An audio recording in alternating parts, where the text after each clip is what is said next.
Good afternoon, everyone. Meeting of the Ways and Means Committee will come to order. The clerk will note the roll. There is a quorum.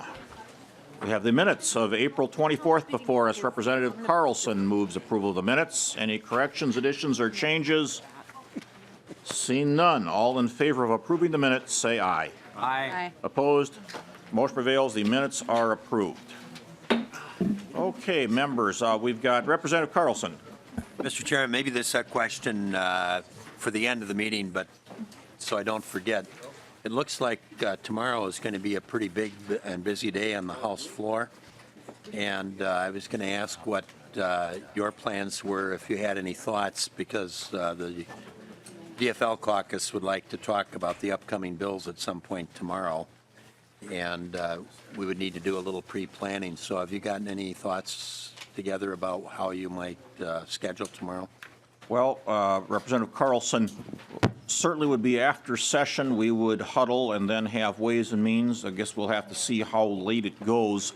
But we are at this point going to be meeting at 10 a.m. on Friday to take up at least the jobs bill.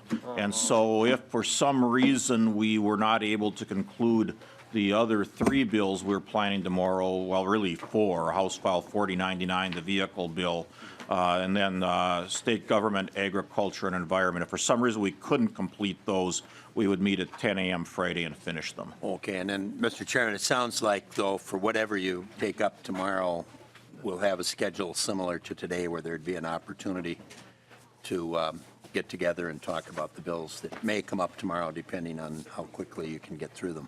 Yes, that would be my plan, Representative Torkelson. We want to be able to huddle with our caucus, and I'm sure you do too, and we want to allow time for that. Thank you. Okay. Okay. So members, today our schedule, we're going to do taxes, and then similar to what happened on Monday where we had the higher education bill come up first, we took amendments, then temporarily laid it over and brought up the education bill, and then brought higher ed into education. In this case, after taxes, we'll bring up transportation, temporarily lay it over, then bring up health and human services, and then amend transportation onto health and human services. So that'll be the schedule and the plan for today. And with that, Representative Davids moves the Omnibus Tax Bill, that House File 4385, be referred to the General Register. Representative Davids. Thank you, Mr. Chairman and members. Just to report, we've met our budget targets for this committee. This is the bipartisan conformity bill. And before we get into the actual bill, if we could please get it amended to the shape that the author would prefer. Okay, we have two amendments. I think the first one we'll take up is the A28 amendment. Representative Davids moves the A28 amendment. Thank you, Mr. Chairman and members. These are some technical fixes, some things we worked on yesterday. This cleans up some of the language that we need to do, and I would stand for questions on this amendment. Okay, is there any discussion to the A28 amendment?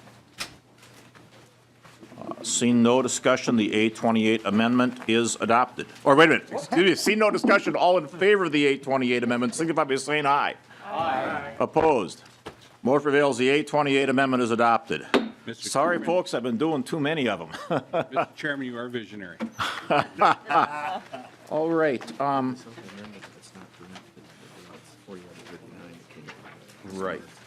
Okay, next we have the DE2 amendment, and members, I'm going to call on Colby Sullivan to make a technical correction to this amendment, because if you note on page 1, line 2, it says delete everything after the enacting clause, and that would be very inconvenient if we adopted this amendment as is.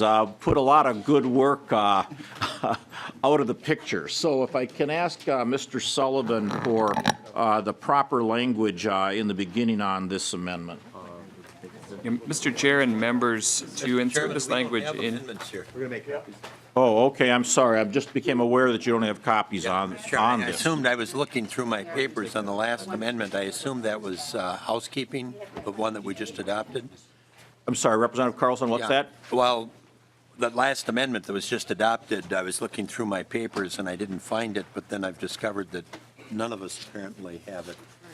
Oh, all one right. that was just adopted. I'm assuming that was housekeeping, but if Okay. Chair Davids could let us know whether it was housekeeping or not, because we were searching through, this is rather massive Mr. paper. Chairman and Chair Carlson, that is Okay, a I'm- technical one from House, nonpartisan House Research to correct some references. Okay, yeah, the 828 amendment, Representative Carlson and members, was basically or is behind the bill and the spreadsheets. It should be your very last page. But apparently, we do not have the DE2 amendment that I was referencing. So we're going to have committee staff make copies of that, and I think while we're doing that, we'll have Chair Davids present the rest of his bill. And I found it now, Mr. Chairman. It appeared that it was part of the bill. So, Mr. Chairman, but he did say it was housekeeping, so Yeah. we're fine with that. Then thank you. Okay, thank you. Chair Davids. And Mr. Chairman, if I could talk about the D2 amendment for just give a little background on it very briefly, and then we'll just set it aside and I'll go into other aspects of this fine piece of legislation. The D2 amendment was brought to me by Representative Metza. And we put it off the side yesterday in taxes because I wasn't sure of a couple of things. We checked them out, and Representative Metza did some homework, and we found out that this is a good amendment. Anytime I get iron range things, my brain just turns to mush. And it did it yesterday too, Mr. Chairman. So we did our due diligence on this one, so I'll be explaining more of this when every member has a copy and has a chance to look at it. But this is a courtesy to Representative Metza, and you will notice in the bill, it's a delete everything amendment, so that Metza, So we'll take care of that. Okay, the House File 4385, as it will be amended, does several very good things. First of all, this originally was the governor's bill, just so we know where we're at, was Governor Dayton's bill. We're using it as the base bill for the bipartisan conformity bill here in the House. And I was very thankful to Governor Dayton in several areas. One is, as I first received the bill and was reading it, the first thing that popped out to me was that we go from federal taxable income, we're one of only states that still operates under the federal taxable income, and we go to the federal adjusted gross income. That was a huge hurdle to overcome that I think will make the tax code much better. So I thank Governor Dayton for that. In this bill, we eliminate the corporate AMT. We have an individual income tax rate reduction.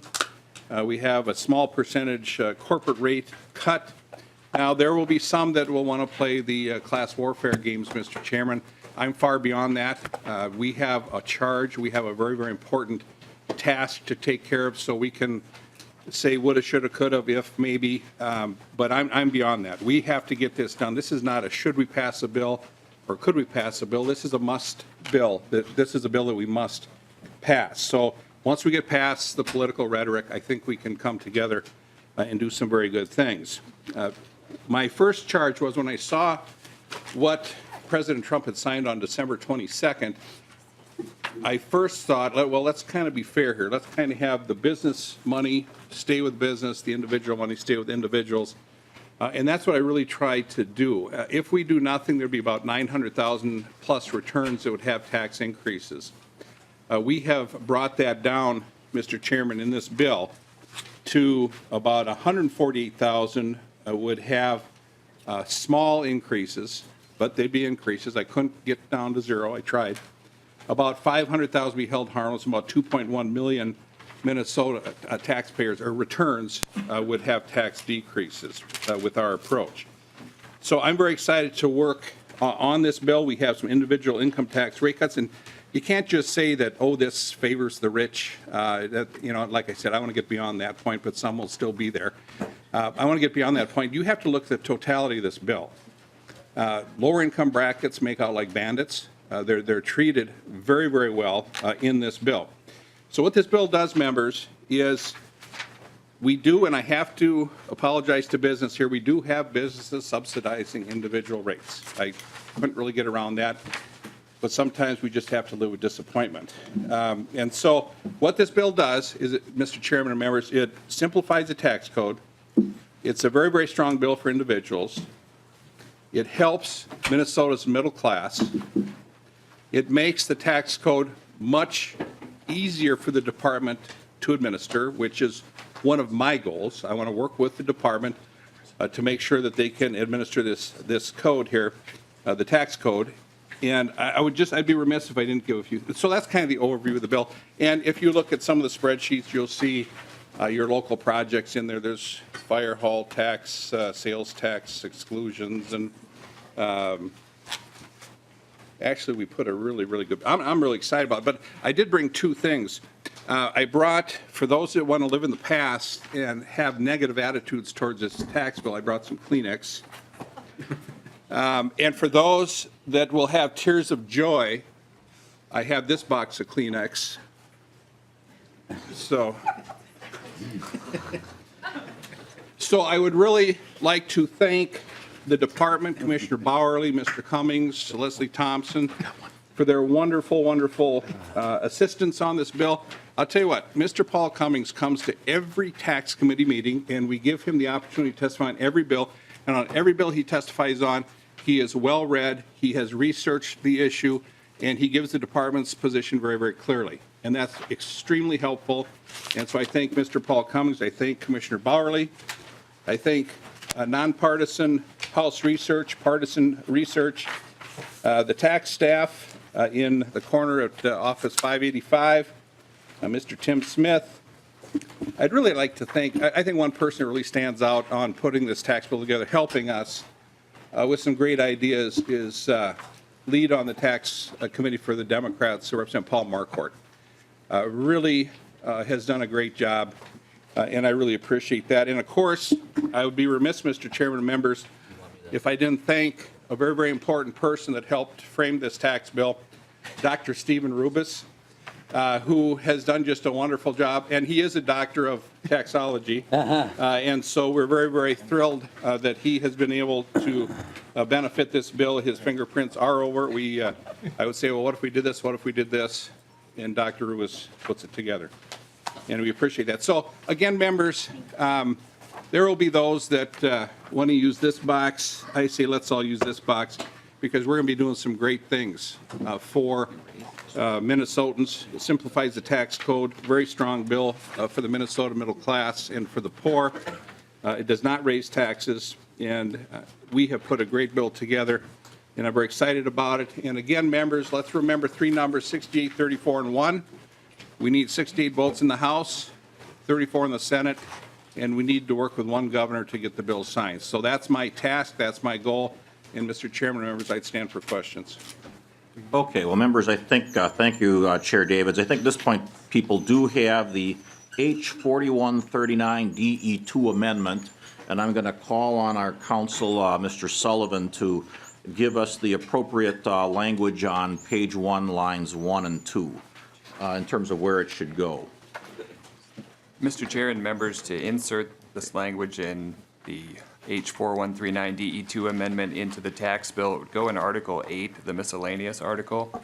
So to make that change on the DE2 amendment on page 1, line 1, delete 4139 and insert 4385, comma, the first engrossment, comma. And then on page 1, delete line 2 and insert page 210 after line 6, insert colon. All right, does that sound acceptable to you, Chair Davids? Yes, thank you, just so it doesn't become a delete all. That's my main concern. But this, again, is the Metza bill that he was kind enough to lay over yesterday, and we worked on it the last 24 hours, and I think it's in good shape. Okay, well, Representative Davids incorporates those technical changes into his amendment on page 1, lines 1 and 2. Are there any questions or discussion to this amendment? Representative Anderson. Thank you, Mr. Chair. Chair Davids, do we know how much is in the fund that would be distributed this different way? And I know that this isn't yours, but I just didn't know if you knew how much was in the fund. Well, Chair Davids. I do not. Maybe we could have. The commissioner. Chris?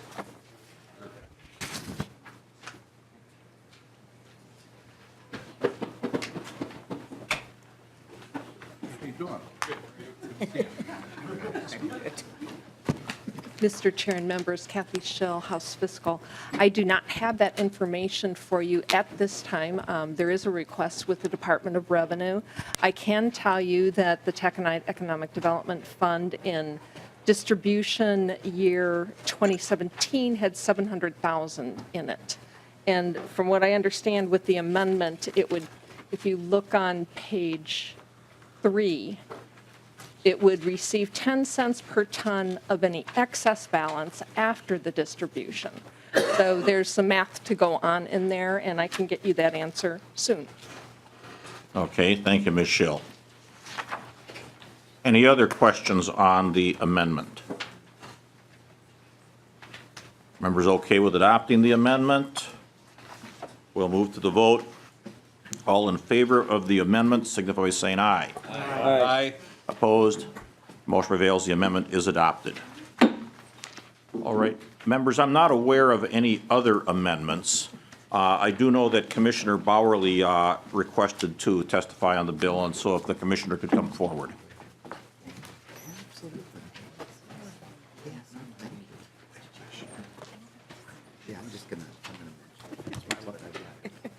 Commissioner Bowerly, welcome to the Committee on Ways and Means. Thank you, Chair Knobloch and members of the committee. For the record, my name is Cynthia Bowerly. I'm the Commissioner of the Minnesota Department of Revenue, and thank you for the opportunity to testify on House File 4385. We shared our comments and concerns with the Tax Committee yesterday, Mr. Chairman, but I also wanted to take an opportunity to address the Ways and Means Committee about the budget-related issues presented in this bill. I first want to thank Chair Davids. He and I were just discussing, we rarely get to sit next to each other in a committee setting. So far, so good. Mr. Chairman. You even have matching outfits today, it looks like. It's a tax thing, Mr. Chairman. And there are many areas where this bill does have alignment with the governor's bill, and we do appreciate that. But there are some other areas where we have some concerns. Specifically, this bill does not reflect the fiscal sustainability that Minnesota needs. There are significant concerns about the impact on the state's budget and whether those costs are fully shared in this bill in the first biennium. Because the House File 4385 phases in rate changes for individuals and corporations over time, their full costs appear only in fiscal year 2021, the second year of the next biennium. So what's carried as a cost of $106 million in fiscal 19 for the individual rate changes will cost the state at least $197 million in 21 and going forward. And the rate change for corporations is booked at about $24 million in fiscal 19, and the cost of the provision will actually be about $90 million in 21 and the years following. It's our view that if the tax provisions are important enough to be included in the bill, they should be carried with their full costs in the first year so that Minnesotans can understand how much, who is benefited and by how much. This is the kind of transparency that we need in our budgeting process. We also note that the bill prepays about $14 million in local government aid. We anticipate that this is needed to make the second biennium of the bill balance. In addition, the bill would reduce the sales tax based on a federal Supreme Court decision that has not been issued and likely will not be issued until June. The bill attempts to anticipate what the Supreme Court may decide on the Wayfair decision and directs the Commissioner of Revenue to reduce the general sales and legacy sales tax rates by a revenue-neutral amount to reflect increased collections from that decision. We do not know yet what the Supreme Court will decide, and based on analysis of last week's hearing before the Supreme Court, that decision seems even more uncertain than it did before. And we don't know whether the court will clearly overturn Quill, uphold Quill, and leave it to Congress, or create a path in between. Legislation attempting to anticipate what the Supreme Court might do creates a high level of fiscal uncertainty. Next, the bill takes money from the Stadium Reserve account based on forecasted amounts rather than actual receipts. We should not deplete that fund until we know the actual revenue flowing into the account, and only at that point should we make any changes. As we review the spreadsheet in the bill, we will learn more about the long-term costs of the bill, and we need to consider how they will be balanced against the revenue sources in the bill. For example, the deemed repatriation provision will end after 8 years, but it seems to be built into the revenue stream to fund permanent rate changes. And several provisions, such as the historic rehabilitation tax credit change, actually just shift the year in which the revenue is realized. Mr. Chair, this committee set a target of a little over $107 million to be spent on taxes, and 4385 conforms to that target. I would be remiss, however, if I did not share some perspective on how that money is spent and who benefits. Unfortunately, this bill, like the federal tax bill passed last year, provides more for businesses than individuals in terms of the rate changes that it makes. Although it changes individual rates for both individuals, although it changes income tax rates for both individuals and corporations, it provides a 0.3 rate cut for the second tier, but a 0.7 rate cut for corporations, meaning corporations will get nearly double the rate cut for individuals. And it does help wealthier families more than middle-income families. When fully phased in, the rate cut will provide those earning $40,000 with a $6 tax cut, and those earning $270,000 with a $338 tax cut. And those with income less than $37,000 or $25,000 of single will see no rate reduction at all. The bill does increase the standard deduction, but for many working Minnesotans, the increase of the standard deduction will not make up for the loss of itemized deductions that will translate and will only translate to approximately $65 per family. This is particularly true for many of the 900,000 Minnesotans who rely on itemized deductions to save on their taxes. A number of these cost-saving deductions were reduced or repealed under President Trump and congressional Republicans' tax bill at the federal level. And unlike the governor's bill, House File 4385 removes many of these from the state tax code. And as the chair has acknowledged, that it is very difficult when you remove these itemized deductions to protect Minnesotans from tax increases. I think today, I want to make sure I use the correct number.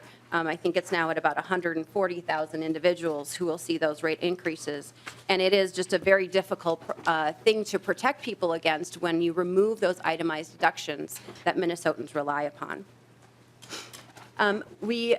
In the governor's bill, he took a slightly different approach, expanding the working family credit and creating a new dependent and personal credit for individuals earning less than $140,000 and married tax filers earning less than $280,000 per year. Mr. Chairman, there are just a couple of other provisions in House File 4385 that will affect the state's revenue stream over the long term. One of those is the change to indexing in the bill. The House approach moves the indexing of brackets and various tax credits to change CPI, except for the property tax refund. This means that brackets will increase more slowly, increasing taxes on individuals and increasing state revenue. In addition, because other credits increase more slowly, tax credits and other benefits will be less beneficial over time. These changes may seem technical, but they will have real impacts on Minnesotans by raising their taxes over time compared to what they would pay under current law and increasing the revenue stream to the state. The bill removes funding from the Department of Revenue's Service and Recovery Fund. This is the fund that we provide staffing and other support for local governments in helping them administer their local option sales taxes. For example, we recently released a new online sales tax calculator that makes it easier for businesses across the state to have precise information about local and state sales tax rates. The number of local option sales taxes are increasing, and local governments are expecting quicker turnaround times in activating those taxes. Given this increased demand for services, it does not make sense for the legislature to send the opposite message to the department and its customers by reducing our capacity to accommodate local government requests. This is compounded by the nearly $4 million annual cut to the agency's appropriation in the state government bill, which this committee will hear tomorrow. The governor has been very clear about his commitment to fiscal sustainability for the state of Minnesota. His commitment is the reason that he proposed restoring 3 items in last year's tax bill: the general levy inflator, the cigarette inflator, and freezing the estate tax. As the governor expressed in a letter to legislative leaders on April 9th, the long-term fiscal sustainability of the state is his highest priority. He has worked over the past 7 years to restore the state's fiscal stability and will not support any bill that threatens that stability. We look forward to working with the chairman and the tax committee and this committee as this bill moves forward. There are significant areas of agreement, but we have a great deal more to do if we are to put low-income and working families first in a tax bill that helps family budgets while protecting Minnesota's budget. Thank you, Mr. Chairman, for the time. Thank you, Commissioner. Representative Davids. Thank you very much, Mr. Chairman. Thank you, Commissioner. One thing that I would just like to update a little bit, Mr. Cummings gave testimony a few days ago about the quill provision we have in there, and he made up some very good points about, he didn't make them up, they're facts. He made some very good points about, well, what happens if it's a partial overturn, or what happens if this happens or that happens. In the amendment, we did address that. In the A28 amendment, we did address that. And the way it reads now, and it'll still be up for discussion, it has to be a complete overturn or of quill before anything would kick in. But I mean, it's still up for debate and so forth. But we did, Mr. Cummings brought up a very good point. We did listen, and we did take care of that part of it. Thank you, Mr. Chairman. All right, thank you, Chair Davids. Is there any discussion of the bill or questions for the chairman, Representative Carlson? I've got a question of the commissioner or anyone else that would be prepared, but Commissioner, you referenced the stadium reserve account, and that was a subpoint when we passed the budget resolution about putting a cap at 25 million, I think, if I recall correctly from the budget resolution. But what's the impact of that cap relative to the bond reserves? It was my understanding when that bill was passed that they had to have that reserve built in to get a favorable bond rating and what have you.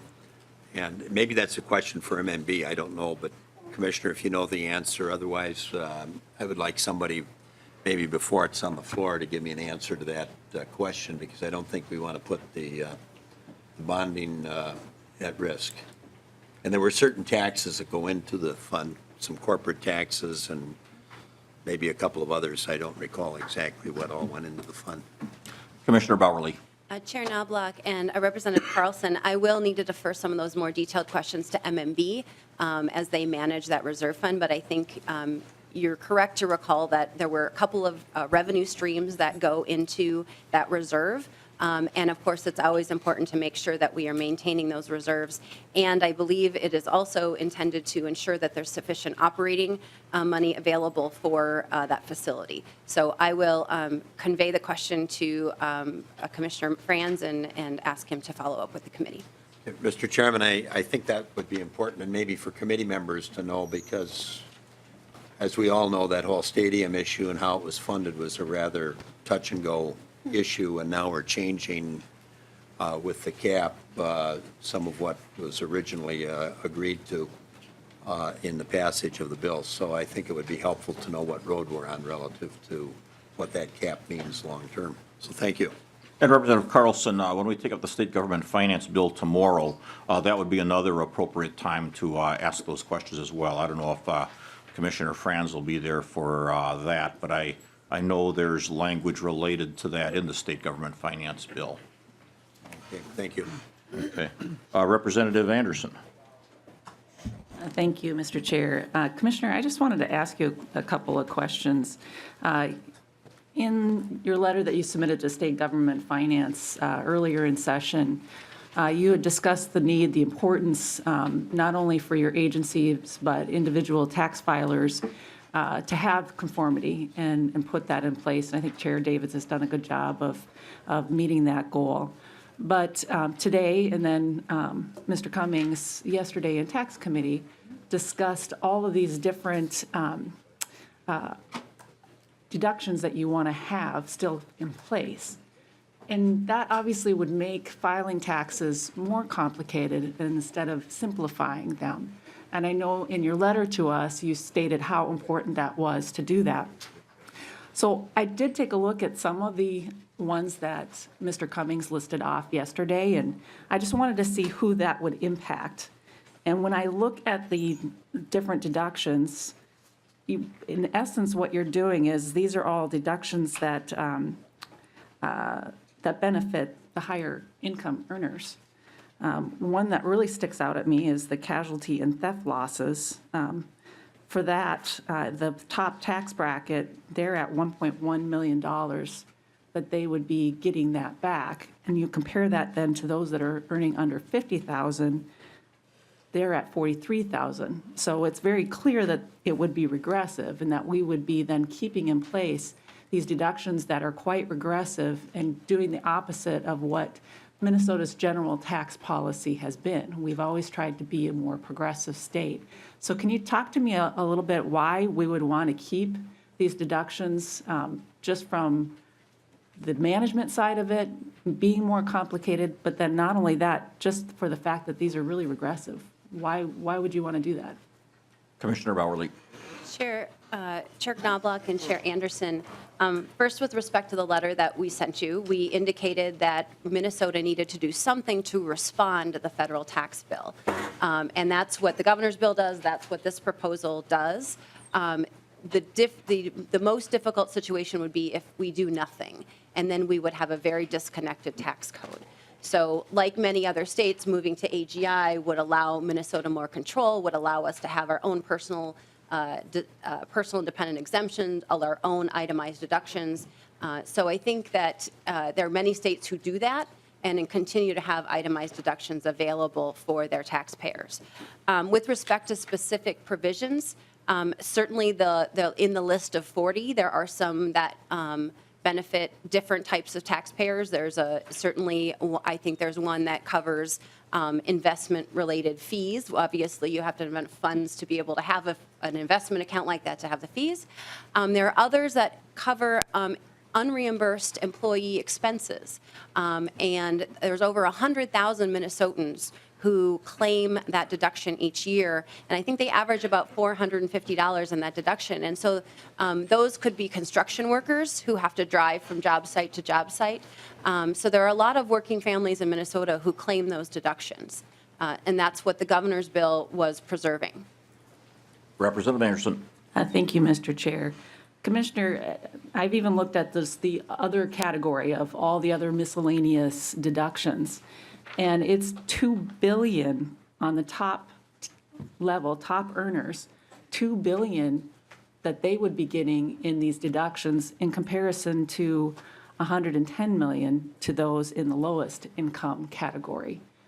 So, I mean, that's a lot. So, in every category that I'm looking at, there is not a single situation where the top income earners, they're making out like bandits, whereas the low income earners are the ones that are not.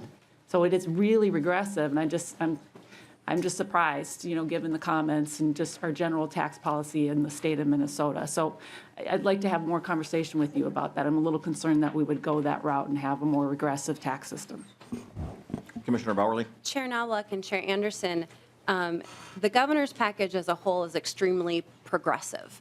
As I think those of you who follow the analysis that goes along with progressivity, regressivity of tax system, that score is usually a -1 to a +1. The governor's bill is a 2, a +2. And so the governor is very concerned about ensuring that our tax code is progressive. The governor is very concerned about ensuring that working families across Minnesota whose wages may not have been increased over the last decade have the ability to claim more in their taxes. And that's why he's proposed the personal dependent credit, which will save a family of 4 $240 on their taxes and will provide a tax cut for over 1.9 million families. And he's proposed expanding the working family credit, which helps is an important anti-poverty tool that's in our tax code, and we'll expand that for over 300,000 families with an additional credit available for those with larger families, for families with 3 or more children. Other questions? Representative Garofalo. Thank you, Mr. Chairman and Commissioner. Thank you for being here. My apologies for not catching your testimony yesterday in taxes. But one of the things that Chairman Davids has done in his bill is obviously he's positioned it for compromise. Some in my caucus may say he's compromised too much. Would you concede that his inclusion of the repatriation money, the deemed repatriation money, that's a significant movement towards the governor and a significant step towards compromise? Would you dispute that? Commissioner Bowerly. Chair Knobloch and Chair Garofalo, I think that certainly the inclusion of some of the foreign income that is captured under the federal bill is a recognition of that revenue that should be coming to Minnesota. Of course, the governor treats it in a very different way. I think it's about a third of the revenue that is proposed in the governor's bill for just that item. And then, of course, there's the global intangible low tax income and the foreign derived intangible income that was covered at the federal level, and the governor is proposing full conformity for all three of those types of foreign income. And Representative Garofalo. right, Mr.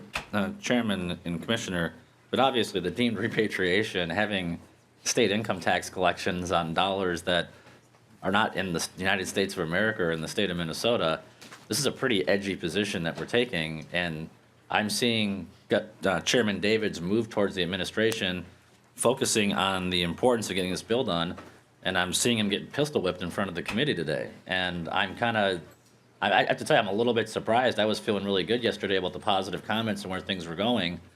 He's making significant concessions. And the book on this administration, candidly, is they don't know how to negotiate a bill. And what happens is when we move towards you guys, you back away, and you end up having a bill that's going to get written by the House and Senate and legislators of both parties, with the administration being bystanders. And we've seen this over the last 7 years, and we're starting to see it again. Commissioner, would you at least concede that Representative David's bill, that it does shift tax burden, it shifts tax relief from businesses to individuals, so that we're actually taking the revenue raisers that are on the business side and giving them to individuals for tax relief, another controversial provision in our caucus? Commissioner Bowerly. Chair Knobloch and Chair Garofalo, I'm afraid I haven't studied this spreadsheet enough closely. I don't have any reason to think that that's not the case, given the top line numbers, but I simply I'm not deep enough in this bill to be able to agree with you on that particular point. Mr. Chairman, And Mr. Representative Garofalo. Go ahead. And Mr. Chairman, all three, Mr. Chairman, we appreciate that there are significant areas of overlap in these bills. The governor has proposed full 179 expensing. This bill does the same. There are significant areas of overlap where this bill conforms to federal law as the governor's does. So I think there is lots of overlap here. There is still significant work to do in terms of some of the larger policy issues about where the priorities for this bill need to be in order for it to win the governor's approval. So the governor has put out his position, and we appreciate the bill that's been put out. I think given that this bill is necessitated by what happened at the federal level, where 40% of the net cost of the bill went to corporations with a significant rate cut, I think that is an element of the context of this conversation as well. Representative Hornstein. Thank you very much, Mr. Chair. And my question and concern is somewhat actually similar to Representative Garofalo's, but maybe from a different perspective. I do applaud you, Chair Davids, and we've talked about the deemed repatriation. And you have $50 million of one-time money, but there's potentially $160 million there. And this should be a no-brainer, members. I mean, this is money that corporations have been hiding for many, many years in overseas tax havens that under the federal bill, we conform to it, we get all of that money. And I can see, everybody around this table, bipartisanly, I think would appreciate $110 million more dollars in the general fund. And so I do appreciate that there's some money here. I think I'm very troubled by the fact that this was done under threat of lawsuit. And this should be a bipartisan, clear priority to get all of that money back. Again, it's been sitting there untaxed in overseas tax havens while hardworking Minnesotans are paying their taxes. We have these large corporations that have been hiding it overseas. And I think while this is I appreciate your work on this, Representative Davis, but I think we can do better on it. Chair Davids. Well, thank you, Representative Hornstein. It's not just large corporations that have money hidden overseas. There's others of us, there's others that, so it's not just large corporations, what I'm trying to say. And again, when we keep talking about the federal bill, I can't control the federal bill. I'm trying to do the very best I can with what I have. As far as guilty and fitty, Chief Justice Greg David says those are clearly unconstitutional if we go after that. I really believe that. And think about this for a second. One reason I wanted to go with your bill that went all the way on deemed repatriated. I love that. I wanted to go after that. After more research and study, I thought, oh boy, we could lose on that one too. So I went with the net amount because if we lose in court, we got to find 50 million. I can find 50 million quicker than I can find 160 million. So I tried to find some place in the middle there where we could possibly cut our losses. If that happens, I hope it doesn't happen.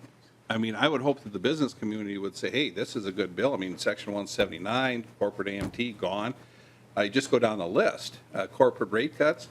If they want to sue over that, then I guess I get sued all the time.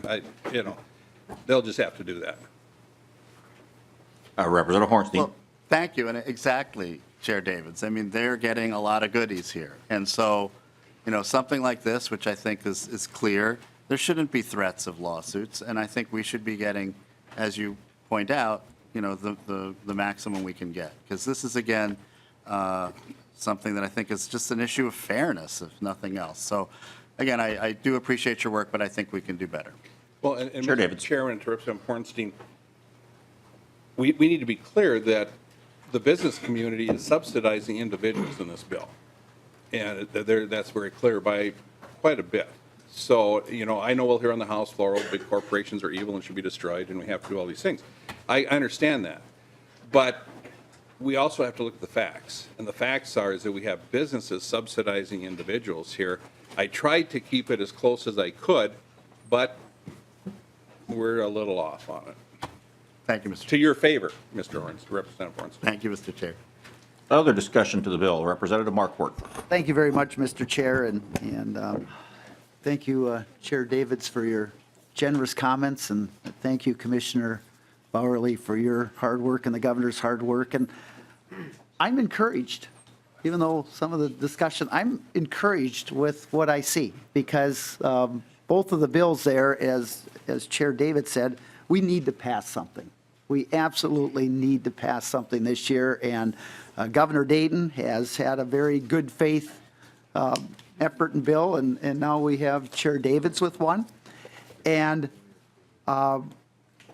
without repeating some of the other things that were mentioned, my only concern in all this, the main concern, is the focus. Where's the focus going to be?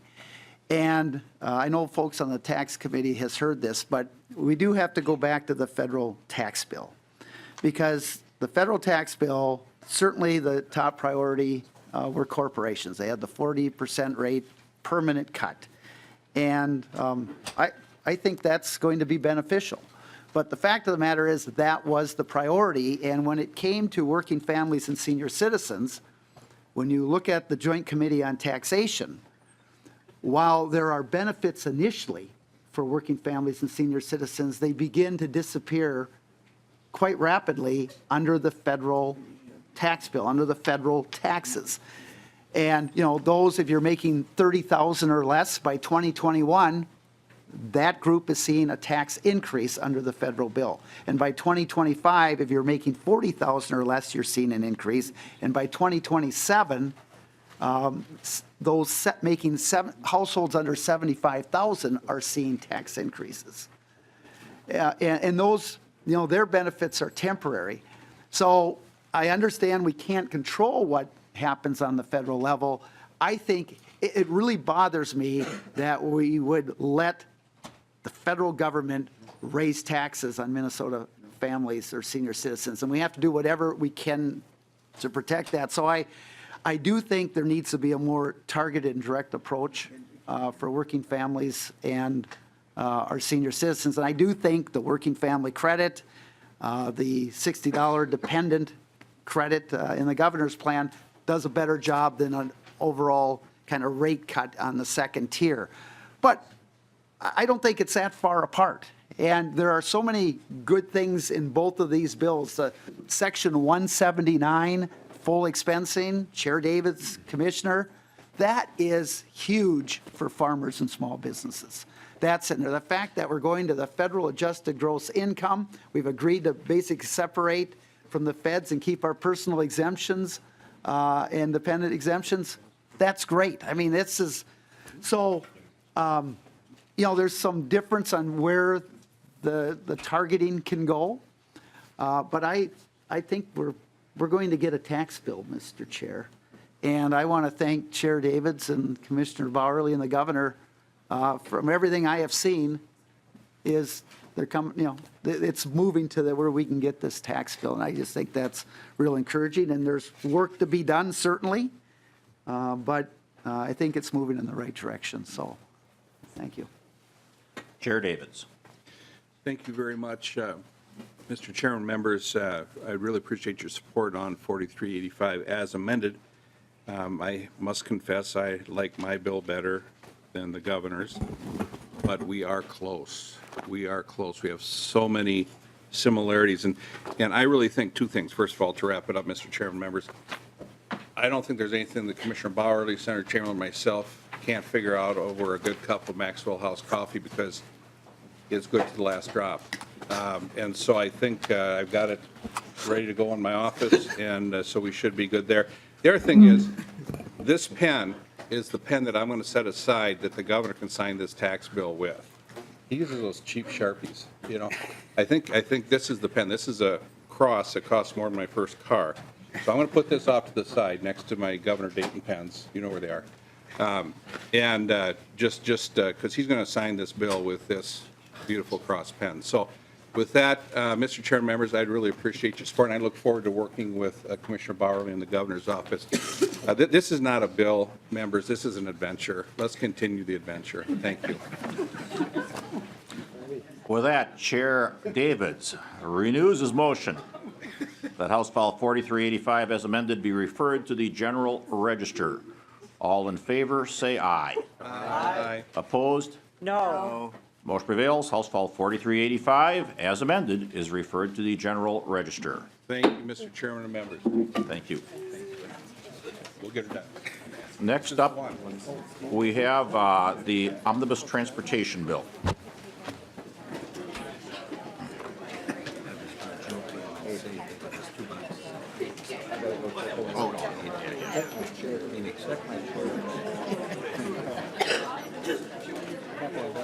I think a lot of the crowd was for the tax.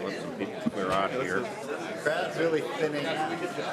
We'll take a minute here to let the crowd thin out if you're leaving, but please be quiet while you are leaving if you can, so we can quickly get on to the next bill.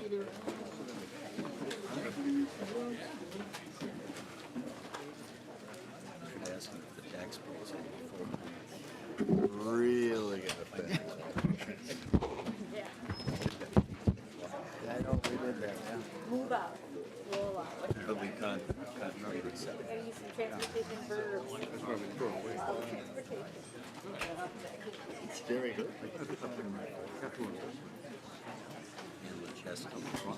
You know, I've learned so much from you about highway. You learn more tomorrow. Okay. I'm excited to hear it. I think they can. All right. Chair Torkelson moves that House File 4160 be referred to the General Register. The Transportation Bill. Chair Torkelson. Thank you, Mr. Chair. I'm very happy to move House File 4160. I believe it's going to be laid over for a little while. Much to my chagrin, Mr. Chair, for the transportation bill to become included as a vehicle, the vehicle being the House Health and Human Services bill seems unusual, Mr. Chair. It just seems that transportation should be a vehicle. I'm still wrestling with this issue, Mr. Chair. Well, I know, Representative Torkelson, that we've had some discussion about it, but on the other hand, your bill is got a lot more money in its target this time than the Health and Human Services vehicle bill, and so I just felt that we had to give Representative Dean some consideration. So I'm getting a ride in a cheap vehicle, is that it, Mr. Chair? I know you're a very frugal man, Representative Thank you. Torkelson. I do appreciate that compliment, Mr. Chair. Representative Carlson. Yeah, Mr. Chairman, you raise an interesting question. When this bill gets to conference committee, how much movement back and forth will there be with the dollars? Oh, you're talking about dollars, not vehicles and movement. Well, the movement between the vehicles, yes. Well, that will be a matter of discussion, Representative Carlson. If you're stuck in the mud. So maybe Representative Torkelson is at risk. I'm sure, will be much more discussion on this subject to come. You know, Mr. Chairman, you often go where the money is, so. This could go on for a while. Representative Torkelson. I may regret ever having started talking about vehicles, Mr. Chair. House File 4160 really, in my mind, is a promises made, promises kept bill. You know, of those who remember the end of last year's session, the transportation bill was reduced significantly to get the other bills to balance. And I thank the chair and leadership for responding this year by replacing those funds and giving us a substantial target that we intend to spend in a way that improves the transportation system for the state of Minnesota. I don't know, Mr. Chair, if you'd like to take up the amendments to get the bill in the shape I'd like. Why don't we do that? First, we'll take a one-word amendment, the A18-0832 amendment. Representative Torkelson moves that amendment. Representative Torkelson. Thank you. This is just a one-word change in the provision in the bill that was requested by the administration. Discussion to the amendment. Seeing no discussion, all in favor of the A18-0832 amendment being adopted signify by saying aye. Aye. Opposed? Motion prevails. The A18-0832 amendment is adopted. Representative Torkelson moves the H4160 A28 amendment. Representative Torkelson. Thank you, Mr. Chair. I think I should probably step through these provisions because some of them are brand new, were not heard in committee, and others are adjustments to the bill. The first provision in the bill increases the funding available for the Rochester Airport project that will update the lighting system there, adding another $1 million from the airport's fund to help that project move forward. The second provision has to do with the small cities allocation. There's been quite a bit of talk recently about the possibility of a constitutional amendment. If that constitutional amendment should go into effect, it would, there's a provision in there that would directly affect the small cities base, and so this language would adjust that base should a constitutional amendment be passed.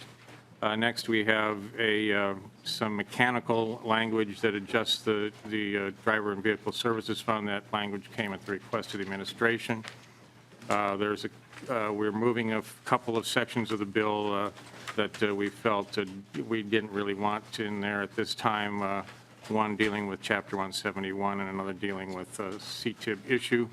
And then, Mr. Chair, we have some language that will permit the department to actually lease airplanes instead of purchasing them through the state budget. We think that's an appropriate way to go about that. You know, the department buys a lot of equipment of various types, and it seems like the planes are the only ones that get this extra attention, making it very challenging to do those replacements in a timely fashion.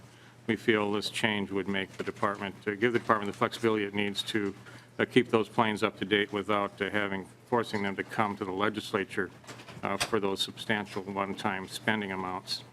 And finally, the last provision in the amendment, Mr. Chair, is one to remove caps on salaries at the airport for the MAC. Apparently, we're in a situation where we're unable to compete for quality people because of the caps that are in place, so this provision removes those caps. So that covers the amendment, Mr. Chair. Discussion of the A28 amendment. See no discussion. All in favor of the A28 amendment, signify by saying aye. Aye. Opposed? Motion prevails. The A28 amendment is adopted.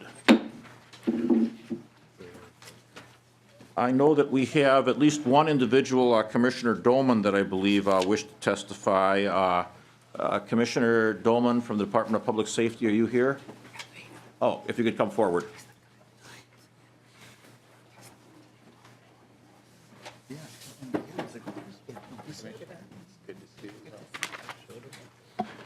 Commissioner Doman, welcome back to the Committee on Ways and Means. Yes, Mr. Chair. Thank you very much, and thank you, members. And thank you, Chair Torkelson. I appreciate the opportunity to testify on House File 4160. For the record, my name is Mona Doman, the Commissioner of the Department of Public Safety. The focus of this session for DPS has been on the continued improvement of the MNLARS system, support of the deputy registrars who experienced losses during the rollout of MNLARS, and an investment in our public information system, commonly referred to as the PIC, to ensure that all Minnesotans, business partners, and stakeholders can get the assistance that they need when they reach out to the department related to motor vehicle and driver license issues. I would urge all of you to reconsider and fully fund the governor's supplemental budget proposal to support the ongoing improvements to the MNLARS system, the long-term stability of the system, and the investment needed for the PIC. While all of you have heard about the needs facing MNLARS, I want to just spend a moment briefly talking about the needs facing the Driver and Vehicle Services Public Information Center. Currently, there are 43 employees answering calls and emails that come into the Driver and Vehicle Services, whether it be from the public, law enforcement, deputy registrars, dealers, commercial drivers, other state agencies, insurance companies, banking institutions, elected officials, or other states. Before the rollout of MNLARS, there was approximately 227,000 calls a month coming into the PIC. However, less than half of those calls were answered, which is right around 40%. The number of calls jumped after the MNLARS rollout in July of 2017, which made the response rate even worse. When the individuals could not get through on the phone line, they turned to email, where responses sometimes take weeks. This is not acceptable to the governor, nor is it to me. The governor's supplemental budget includes a proposal for an additional 63 full-time staff for the PIC. This number is based on pre-MNLARS call volume using a standard industry call center calculation to provide nearly a 100% call answer rate. And that calculation is called the Erlang-C calculation. We have heard from Minnesotans, and I know you have too, about their frustration with not being able to get the assistance they need when they call or email. This is a timely request as we plan for the influx of questions and inquiries related to the launch of the new driver license system and Real ID cards in October. In addition, members and Mr. Chair, I remain concerned about the financial impact of so many policy provisions that rely on funding from DVS special revenue accounts moving through this legislative process this session. These accounts are based on a fee generated by driver license and motor vehicle transactions. The cumulative impact of all policy provisions being considered may jeopardize the ability for DVS to pay our obligations in the future. For example, yesterday in House Public Safety Omnibus bill, funds to implement proposed ignition interlock changes are being used from these accounts. I ask that impact be considered and any policy provisions, particularly with fiscal impacts, be revisited and agreed to by the established stakeholder process. I and the department remain committed to working with stakeholders, business partners, and you during this transition from the mainframe to today's new technology in providing driver and vehicle services to Minnesotans now and into the future. Thank you for your reconsideration of the governor's supplemental budget proposal. Thank you, Commissioner Doman. Questions for Commissioner Doman? All right. Thank you, Commissioner. Thank you, Mr. Chair. We also have Commissioner Clybourne that I understand wish to testify.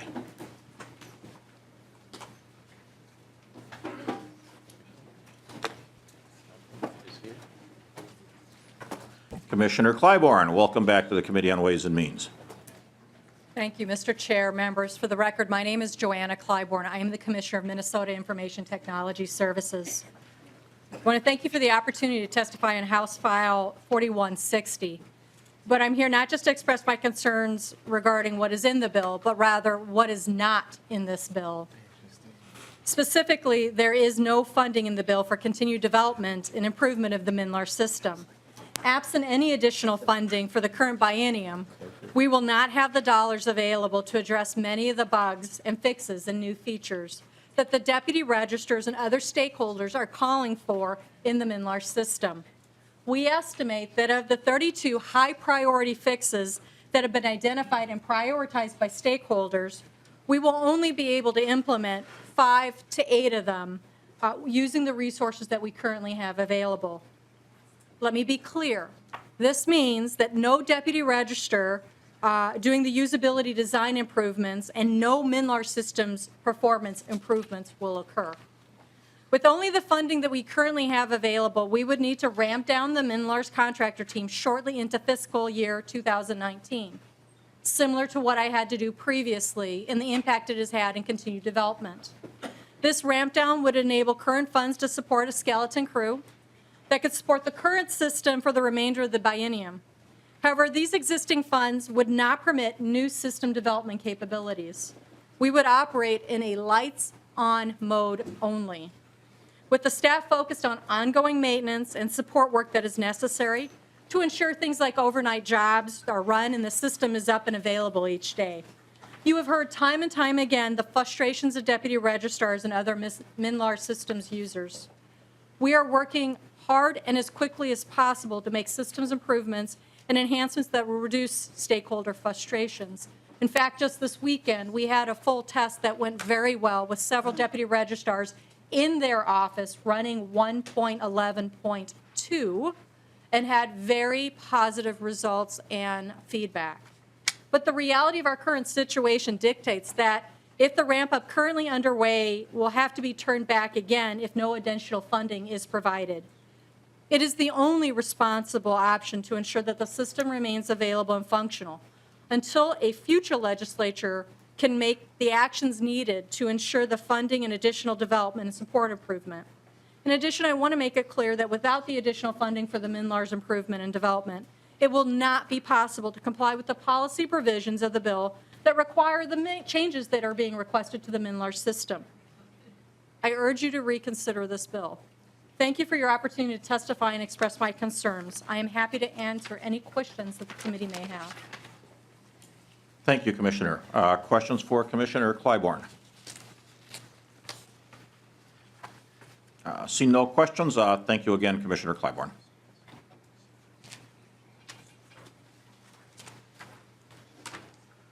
Okay, members, again, what we're going to be doing is in a moment here temporarily laying over House File 4160 as amended to then go to the Health and Human Services bill. But is there any discussion at this time to House File 4160? Representative Hornstein. Well, thank you, Mr. Chair, and I just have a couple of comments about the bill that I'd like to share. And I think the commissioners were absolutely correct. You know, it's really what's not in this bill that concerns me. And I think these points that we just heard about MNLARs in particular are important. The legislature has done good work in terms of developing a oversight in the future. It's not the Ways and Means Committee, but we do have a committee now set up, and we have some very specific directives for that committee. And so I think that was an important accomplishment as we respond to the issues with MNLARs. But we're starting to turn a corner. We have a tremendous new Minute Commissioner, Commissioner Clybourne, who you just heard from. And this call center is very important, Mr. Chairman and members, because it's often the first point of contact between our commissioners and the state when they're trying to resolve issues or problems with vehicle registration. And so to not fund it and to have the funding run out in summer, we're just going to go back to more problems, long wait times. There's nothing more frustrating than waiting on hold, whether you're trying to change an airline reservation or whatever it is. There's no more frustrating experience than having to wait on hold. And now we have this call center significantly understaffed. You heard some of the problems with it. So I would really urge that we fund this call center and make some of these funding changes so that we can continue to make progress. We have a new commissioner. We're turning the corner. We're making progress. We can't go back. And I worry that with what's not in this bill, we will go back on the progress that we've made and the corner that we've turned on MNLARs. Secondly, again, we don't have money for public transportation in greater Minnesota and in the metro area, except for one very heavily subsidized route from the Mall of America to Shakopee. I think, something like $18 per passenger subsidized route. And so I think the fact that we really have ignored this important mode continues a pattern that I find very troubling. We've zeroed out Metro Transit in the next biennium. We've zeroed them out when there's some available funding to help, which is arguably even the most efficient transit system we have in the state in Metro Transit. And finally, we have some earmarks in this bill. I have no issue with the study for additional lane on 94 and then the Rice County project, but it's funded with trunk highway dollars. And that is, I think, in the context of this bill, perhaps more appropriately done with general fund dollars. A couple of years ago, Mr. Chair, on a bipartisan basis, past transportation finance chairs, Representative Leader, Representative Holberg, Representative Beard, myself, Senator Ingebrigtsen, all warned then Senate Majority Leader Bach and Speaker Dowd the problems with earmarks, because this makes a system that should be done objectively and with established criteria a political system. And we have really gone away from earmarks in our state and nationally. We have a couple earmarks in this bill. I don't think that's responsible or wise. So there's other provisions I think are good. There's a few others that I think are problematic, but it's really the fact that we're not funding MNLARS, we're not funding public transit. I like the fact that we have an effort to get the North Star to St. Cloud, but again, I think there's another approach here that's a little bit wiser, which is the governor he has $850,000 for a study. Here we have some relying on negotiations with railroads, which I'm not as optimistic, Mr. Chair, as you are that will bear fruit or be free of charge. So with that, those are my concerns, Mr. Chair, and I do appreciate the hard work that you've done, Chair Torkelson, on this. You've run the committee, I think, in a fair and bipartisan way, but this bill does, I think, fall short of what Minnesota needs. Chair Torkelson. Well, thank you, Mr. Chair, and thank you, Representative Hornstein, for your comments. We do have a good committee, and I do appreciate the input from Representative Hornstein and the other minority members on the committee. I do feel we have a good bill here, Mr. Chair. I just probably should say something about MNLARS. This has been a tremendously difficult issue. We are now 9 months past the date when we were told last year that MNLARS would be up and running without the need for further investment. We've already invested an additional $10 million in the project, and at this point, I'm waiting for the proof that we can do this here in the state of Minnesota with Minute. I'm developing some confidence, not quite as confident as Representative Hornstein is at this point, but we will be taking a look at this as we move through the rest of session. In the meantime, we have a good bill here, Mr. Chair, that funds a number of projects around the state, puts in more money into Corridors of Commerce, a very successful program for the state of Minnesota, and getting new roads built, puts some cash where we need it, and does a lot for the transportation in the state of Minnesota, and I'm proud to bring this bill to the committee. Well, thank you, Chair Torkelson. Members, at this time, as I previously announced, we're going to temporarily lay over House File 4160 as amended. And now we'll go to the Health and Human Services Bill.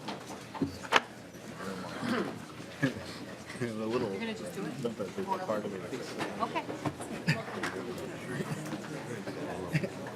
Yep.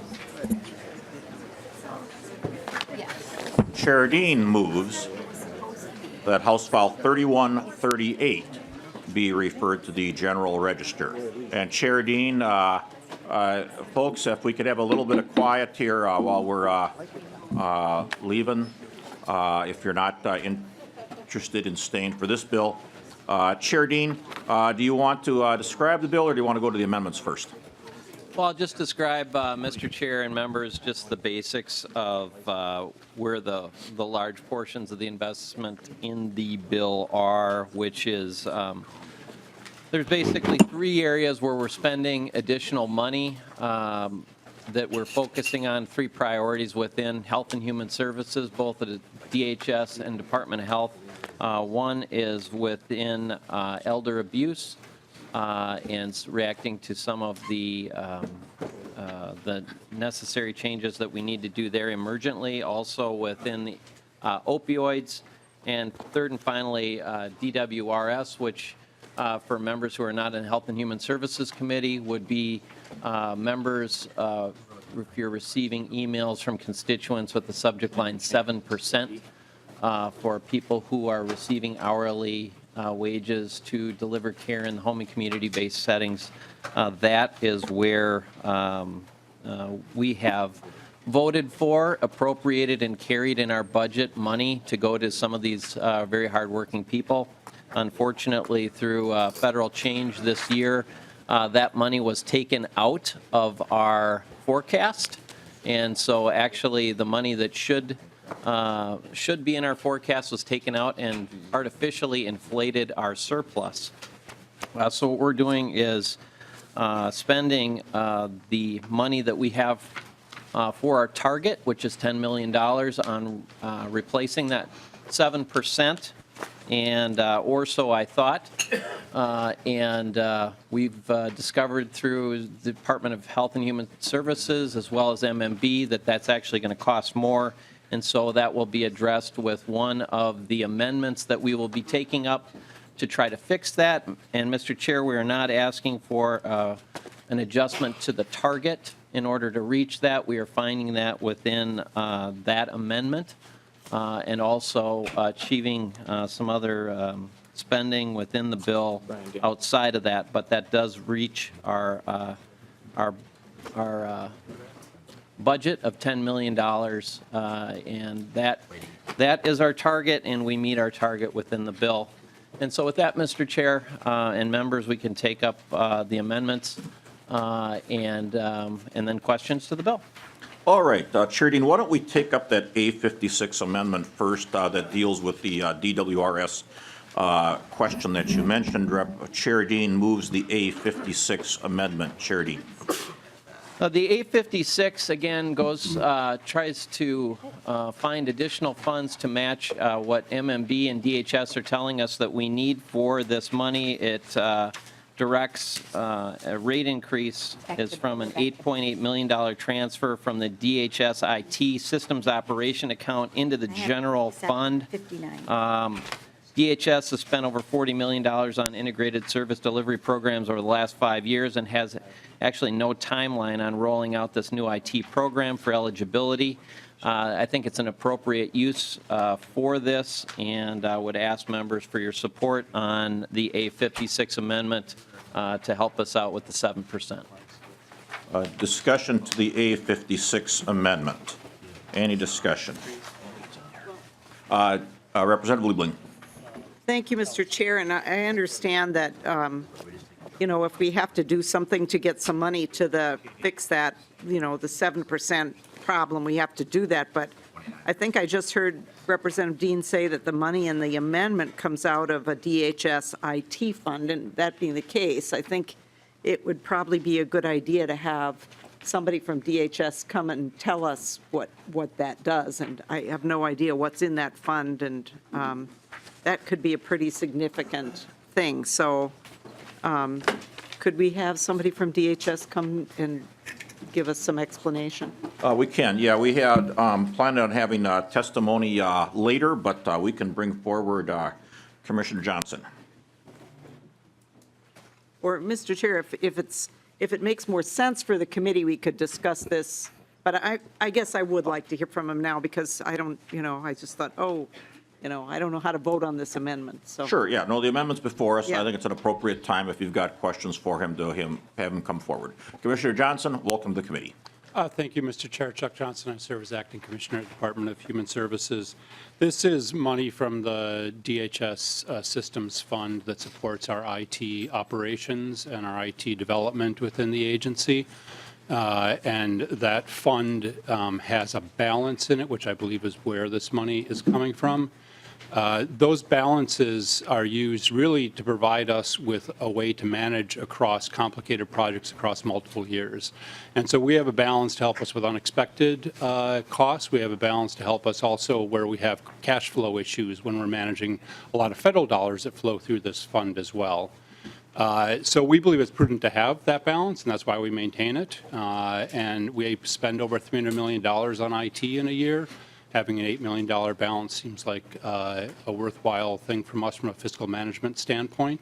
And without it, we would have to either not have a balance or manage down our total IT spend, meaning we would do less project work, be able to make less progress on making our systems work better.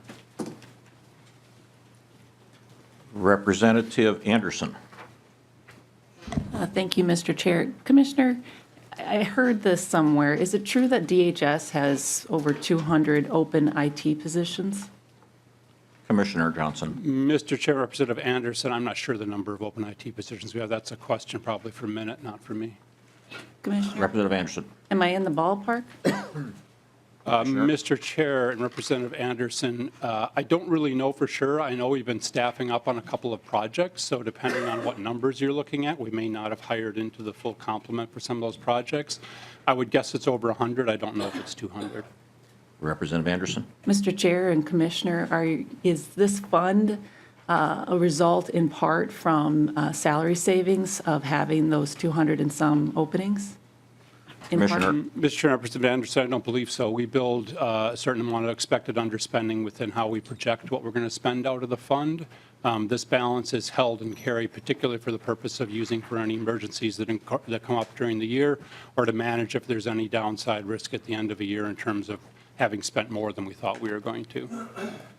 Representative Anderson. Mr. Chair, Commissioner, so for the 200 and some open positions that you have, are those savings that you're able to realize, or are those savings that Minute gets to realize because they don't have those positions filled? Commissioner. Mr. Chair and Representative Anderson, we would realize those savings because we provide those funds to Minute to provide services to us. Representative Carlson. Mr. Chairman, I got a question either of you or maybe Mr. Marks, but if I recall, when we passed the budget resolution, didn't we set aside in the targets money for the restitution or whatever you call it of the waiver? I can give a little bit of guidance on that, and I guess then maybe would have Chair Dean answer it. Representative Carlson, the original estimate we had for this was $10 million. Well, I guess what I should say is that the state, as I understand it, saved $10 million in the forecast by this not happening. And so we booked $10 million. As we got into it more, this is actually a program with matching funds where there's a 50% federal match. And there was, at the time we set the target, some unknowns as to how quickly we could get the federal match reinstituted and some other issues related to just exactly how much this would cost. And so we didn't really know exactly, I think, at the time, what it would cost, but $10 million was our best estimate. That's what was taken out of the forecast, and so we used that as a target. As we got into it further, we found out that there were going to be some additional costs based on how quickly we could start getting the federal match, and that impacted what the overall cost would be. And I guess, I don't know, Chair Dean, if you have anything to add to that, but I think that at least is my layman's explanation of the situation. Well, Mr. Chair and Representative Carlson, I think Representative Knobloch states it pretty clearly. That was originally what we thought the whole was at $10 million. And since then, working through MMB and DHS, we found out that it's going to cost them more. We believe that this is the best numbers that we have to cover that so that people won't start seeing a cut on July 1st. We're trying to fill that hole between July 1st and January 1st in the 19 fiscal year. Yeah, and Mr. Chairman, I think everybody wanted to fill that hole. I was just curious as to what was happening, being that I remember you made the point rather strongly that when you went through the budget resolution initially, that we were covering the backfill, I guess is the best way to put it, for the disability waiver. So that explains it then. It was more expensive than the 10 million, so we're still covering the full cost. So what is the full cost then with the amendment? And then I'm assuming you're using the full 10 million, Representative Dean? So it's Yeah. 10 Sure, million Dean. plus what is in the amendment. Yeah, that, it captures 8.8 million on top of the 10 to make that whole. And what that is from my understanding, is that we're actually going to be having to pay both sides of that amount for that amount of time, and that we won't have and we also will take that all the way through January, so we won't have a cliff some months before that. So we're trying to do the best we can to make sure that there's not a cut. Well, the reason I was asking, Mr. Chairman, none of the 10 million is being diverted then. It's the 10 million plus the amendment, which is roughly 8 million to cover the backfill. I think that explains it then. Thank you. Yes. Other discussion to the A56 amendment. Representative Liebling. Well, thank you, Mr. Chair, and I hope that fiscal staff will kind of, I know the spreadsheet's based on the bill without the amendment, so Yeah. I'd like to see what it will be afterwards. But Representative Dean, I just want to say, I know this is a really complicated issue, and we all want to solve it, and we've all been struggling with it, and I appreciate your efforts to do that. But my question, this solution that's in the amendment is a new one. And so the question I have is, this is based, as I understand it, on the need to get a new waiver from CMS to continue on after the end of this year. And the money that's being designated in the amendment is for between July 1st of this year and December 31st. What if CMS approves the waiver earlier, or what if what if we don't get the approval by the end of the year? Does the amendment, does the language here give us flexibility so we don't overpay or run out of money and then, there's a cliff for these services? Then, how is that all going to work? Chair Dean. Mr. Chair and Representative Liebling, that was one of our concerns, was that we don't put people in harm's way between now and January 1st, so that we have a continuity of payments that we can cover within this cost. It's significantly more than we had originally anticipated, but in working with MMB, we're trying to make sure that we can cover both sides, and so that we don't short people so that we cover all of it to January 1st. And we could have somebody from MMB talk about the approval process and about retroactively what would happen to those funds. But that was our intent in working with MMB, and that's what's reflected in the A56. So, Mr. Chair. Representative Liebling. Thank you, Mr. Chair. And Representative Dean, and I understood that you're trying to cover the shortfall for folks out of state-only funds, while we don't have that match because it was disapproved, and hoping to kind of get things back on track. But I'm just, we've got a very specific time period here for the money. So if CMS comes through for us in October, does the money then, what happens to the leftover funds? Or conversely, if CMS comes through for us in, God help us, that they do, but in February, say, we're leaving a gap there. Well, I guess we'll be back in session, but nevertheless, there could be either, you've got a very specific time frame here, and we don't know whether CMS is going to come in quicker and help us out, or wait longer and say what you presented doesn't even work for us. Yeah. Chair Dean. And Mr. Chair and Representative Liebling, we've anticipated from MMB, frustratingly so, the most conservative reading we have of the situation and paying both sides. And if we were to receive earlier approval, let's say October, to receive that back from CMS, MMB would have to be able to tell you how we would handle the additional funds in between that time period. And perhaps someone is here from MMB who could tell you how to do that. But I can just tell you from the frustrating conversations that we've had with MMB, they have very conservatively viewed the fiscal side and kind of pushing us to come back again to the committee and look for more money to cover the most conservative reading of this.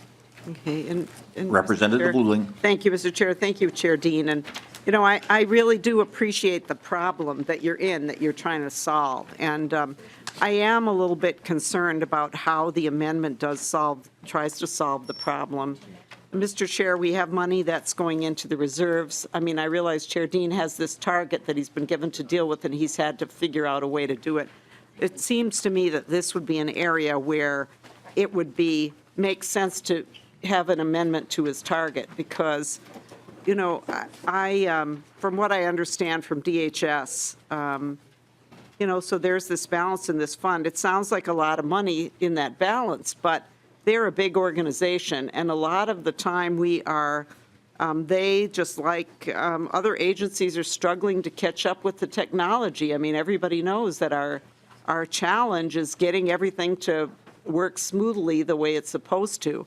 And it just seems to me that to have to do this, to take money out of that fund, potentially putting, you know, some of these things could actually end up costing more instead of saving money, as we've seen. If we don't do something right the first time, as we've heard with MNLARS, then you have to lay off people, hire them back, try to find new people, and all of these things end up costing more money and making things even more difficult. So, you know, it's sort of, I appreciate Chair Dean's efforts on this, but I think that as a legislature, I hope we can do better than this. We've got a little more money. We obviously have to solve this problem of the 7%. We all want to do that, make sure that people get the services they absolutely need. And we did hear in Representative Dean's committee, these are, you know, this is really serious for people if they don't get these services. I mean, this is really essential stuff. So something that we have to do, and, you know, I hope that the committee will take a closer look at this, and as we go forward here, that we can do better than what's in this amendment. Other discussion of the A56 amendment. Mr. Excuse me, Chair Dean. Mr. Chair and Representative Liebling, I appreciate that, and again, just trying to work back with MMB and DHS. It's very frustrating when we're dependent on CMS approval of these programs. It's not like we can operate without them. But again, we can't make assumptions very broadly beyond that, and MMB prudently says that we shouldn't and can't. And although we wanted to be able to spell out an end date directly in that, we were told that you can't do that until you get CMS approval. So we're reading this, I think, in a conservative way and in a way that I'm comfortable with. I'm a little frustrated with the fiscal note and the inability to kind of nail that down. But I understand that the folks at DHS and MMB are doing the best they can with the approvals that they're trying to get, understanding that CMS just, you know, jerked all this money out of our forecast that we voted for, we were counting on, and now we don't have. So I guess I understand them wanting to be a little bit more conservative on that. And I want to turn a light on over there or something. It's like DHS is, there's like a dark spot in the. Representative Murphy. Thanks, Mr. Chair, and Representative Dean, that dark spot might be that $8 million. I don't know. There you go. I do think that, you know, we're in this place, and I know that the committee and you, Chair Dean, and the department and others are working to try and figure this out. But there was some warning signals at the end of last session about this that maybe we didn't heed, and we should have. But here we are, and we're trying to fix it because Minnesotans, and people who are doing this work, caring for people with disabilities, are counting on finding a solution. I do want to say I think we should, and I will urge you to keep looking for an alternative funding source for this $8 million extra dollars that you need.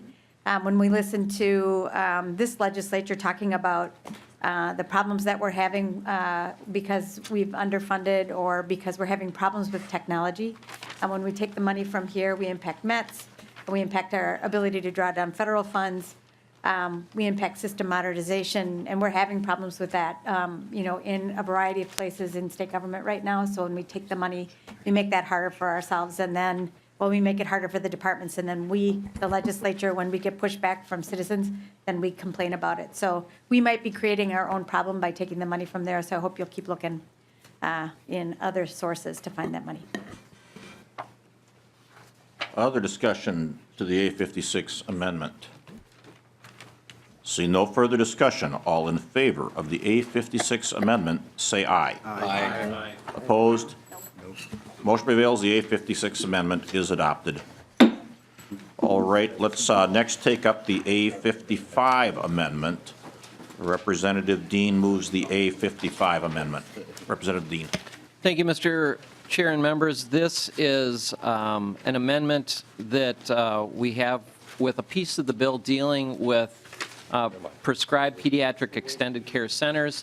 And for members, the easiest way to describe this would be like a child care center for kids with very complex medical conditions that's trying to keep them out of the hospital, and parents working and providing a place for kids with complex medical needs during the day. It's a new system, so we've been really trying to find our way with this.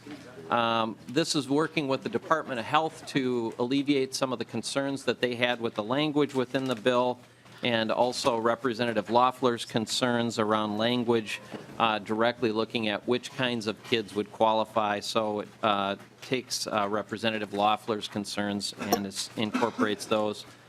This is an interesting idea. It's a new idea, so there was reasonably some issues around that. This tries to get at those that we weren't able to quite catch in the last fiscal committee, and appreciate your support on the A55. Discussion of the A55 amendment. Representative Liebling.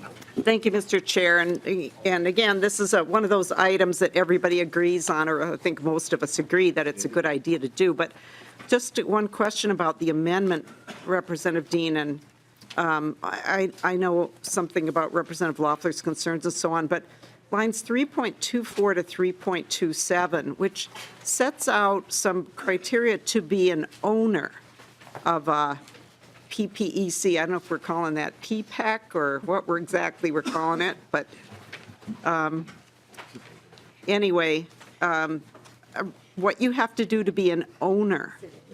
And I find that really curious because it doesn't require any kind of license for the, it's, I just don't know where else in law we set out criteria for somebody to be an owner of a business like that. And could you just sort of explain why that language is going in there? Because, I mean, just for anyone listening, it says an owner has to have 2 years' experience in the past 5 years operating a business that provides care to medically complex or technologically dependent children, or managing the care of medically complex or technologically dependent children. So you're not allowed to own one of these things unless you've either operated a business like this before or managed the care of these kids. That seems a little strange to me, because you would think somebody could hire someone who has the the capability, and sort of, the owner is just somebody whose money it is, I guess. Yeah, Mr. Chair and Representative Liebling, in the committee process, I think that there was some concern that, wow, these kids are on ventilators, they're really complicated, hard to manage. Are we going to have daycare centers that just try to go into this line of business that don't have any idea how to take care of these really sick kids? And is that going to be a safe environment for kids? I know that was part of the discussion and within our committee, and that was a discussion point that was brought up. And this is addressing that, you do have to have experience dealing with kids of high needs and complex needs medically to manage their care. And I think that's the genesis of that was the discussion within the Department of Health. Okay, thanks, Mr. Chair. Any other discussion of the A55 amendment? Seeing no further discussion, all in favor of the A55 amendment, say aye. Aye. Opposed? Motion prevails. The A55 amendment is adopted. Okay, members, there's another amendment being passed out, so at this time I'll take up the A59 amendment. And this is a technical amendment that was brought to me by Mr. Sullivan. It just clarifies that some appropriations are one-time appropriations. I'll move the A59 amendment. Is there any discussion of the A59 amendment? Seeing no discussion, all in favor of the A59 amendment, say aye. Aye. Opposed? Motion prevails. The A59 amendment is adopted. Okay, members, I would ask you to disregard the A57 amendment that was passed out. The A60 amendment that you should have just received or are just receiving replaces the A57 amendment with a few technical changes that I believe were brought by Representative Hillstrom. I guess Representative Dean moves the A60 amendment, and Representative Dean, I'll let you speak to it, and then I'll recognize Representative Hillstrom. Or is this Representative Hillstrom's whole amendment? Yeah. Oh, it's Representative Hillstrom's whole amendment. I'm sorry. Representative Hillstrom moves the A60 amendment. Thank you, Mr. Chair and members. Members, the Public Safety Committee heard the Vulnerable Adult Assault Bill today and actually made this amendment in committee. It was worked out between all parties. Representative Zerwas and I worked together, and this is the amendment that was actually adopted. And so it's appropriate to amend the bill here because this will be the bill that's moving forward, and I would ask members' support. One of the things we, as the committee, wanted to make sure is that as we enhance the penalties and make it easier to prosecute folks who abuse vulnerable adults, we want to make sure that people who are using restraint that complies with the law and are using some force as they do that restraint for the safety of the vulnerable adult, and we want to make sure that they're not charged with a crime. And one example that was given, for example, is if you have a vulnerable adult who has feces on them, and maybe they're spreading it, you need to clean them up. You may need to physically restrain them. You may need to physically put them in a place where you can actually clean it up and clean them up and stop the incident from happening. We want to make sure that if you have to apply some force in that case, that you're not charged with a crime and seen that you are violating the statute. So it's comfort language that we all agree gives the industry and the folks who actually provide this care some comfort to make certain that these difficult cases sometimes don't just result in folks getting kicked out of care facilities. Representative Dean. I appreciate Representative Hillstrom's work on this and urge members to support the amendment. Okay, any other discussion of the Hillstrom A60 amendment? Seeing no discussion, all in favor of the A60 amendment signify by saying aye. Aye. Opposed? Motion prevails. The A60 amendment is adopted.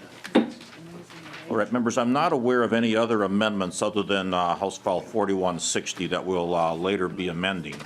But I know that there are some individuals that wish to testify on the bill. Commissioner Malcolm, are you available?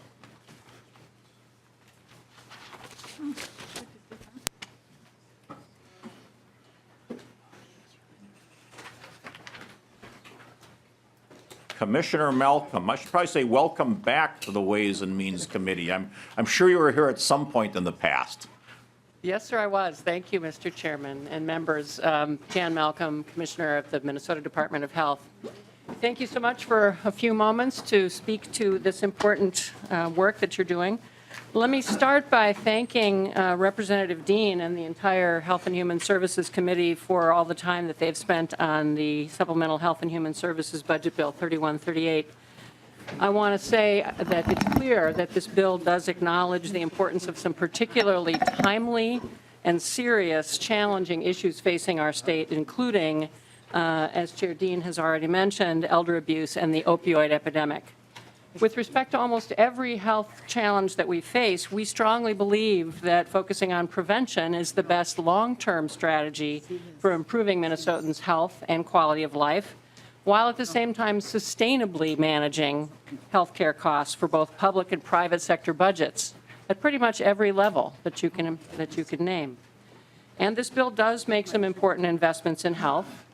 However, in some areas, the governor's budget recommended significantly more comprehensive approaches, which we think are merited given the seriousness of these issues.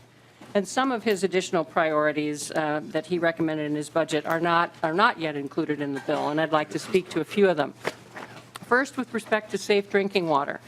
The governor's budget recommended increasing safe drinking water fees by 28 cents per connection per month. The safe drinking water fee has not increased since 2005, and this small increase is essential for MDH to maintain the proactive efforts that we make with public water suppliers all across the state to ensure that Minnesotans enjoy safe drinking water.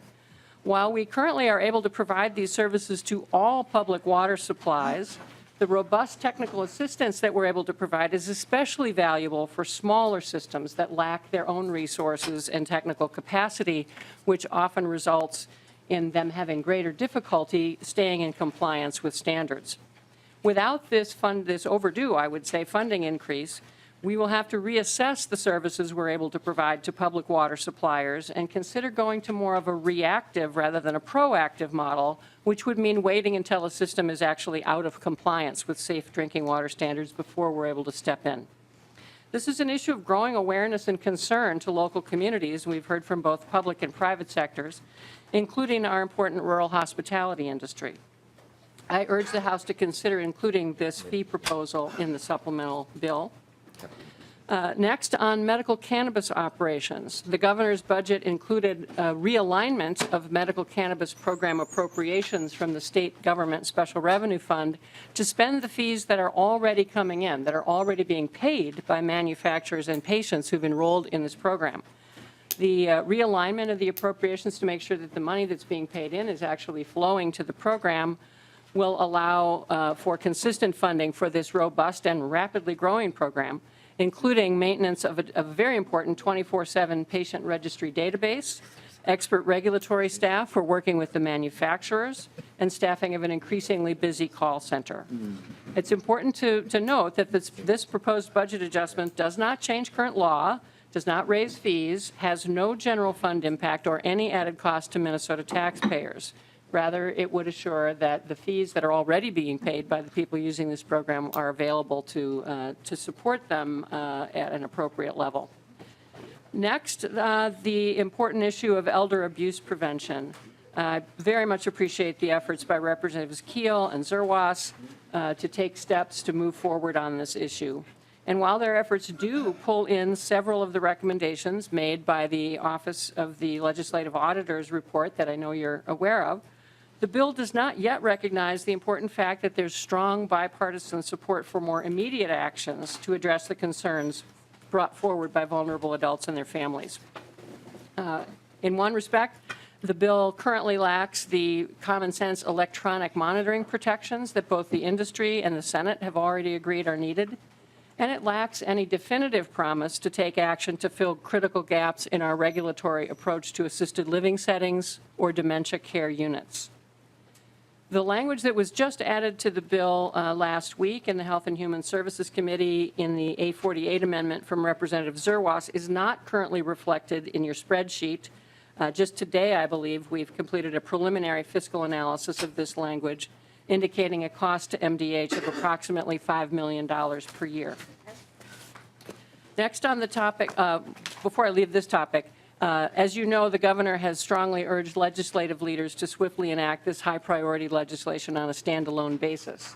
I look forward to continuing to work with the House on this very important issue. On the issue of opioid abuse prevention, Governor Dayton proposed a package of proposals here that would annually invest about $12 million in high-impact strategies to treat and prevent opioid abuse, especially in communities disproportionately impacted by opioid addiction. Governor Dayton's opioid stewardship proposal would fund opioid abuse prevention and treatment strategies all across the state by requiring that opioid manufacturers pay a stewardship fee to fund a comprehensive effort in both treatment, prevention, and recovery efforts that would immediately begin to curb opioid abuse and save lives. I encourage you to consider including this fair funding stream as you consider Representative Baker's House File 1440. On this issue as well, the governor has urged swift action to send him a standalone bill so that we can get to work right now deploying critically needed resources to address this threat. Finally, I'd like to draw your attention to an urgent general fund request that's included actually in the governor's bonding bill, but I'd like to make you aware of it. A request for $2.37 million in one-time resources to replace outdated equipment in our public health laboratory, which truly is one of the finest in the nation. Specific and expensive new high-technology equipment is needed in the lab to keep pace with ever-emerging science and to provide time-critical and highly accurate tests for a wide range of health threats, from foodborne illness to emerging as well as familiar infectious disease agents, environmental risks such as PFCs in water, radiation, and the unfortunately real risks of biological or chemical terrorism. We would appreciate your consideration as the process moves forward for that urgent request. In closing, Mr. Chair and members, we're all rightly proud, I think, and working hard to keep Minnesota's status as overall a very healthy state. But we know we face some significant challenges in closing the gaps we know exist for many communities and in maintaining that overall status. Governor Dayton's budget has attempted to respond to these challenges in a strategic way to benefit the health of Minnesotans right now and into the future. I look forward to working with the House and the Senate on these critical issues to produce a budget that can make some common sense reforms and smart public health investments to protect and enhance the quality of life for all of our citizens.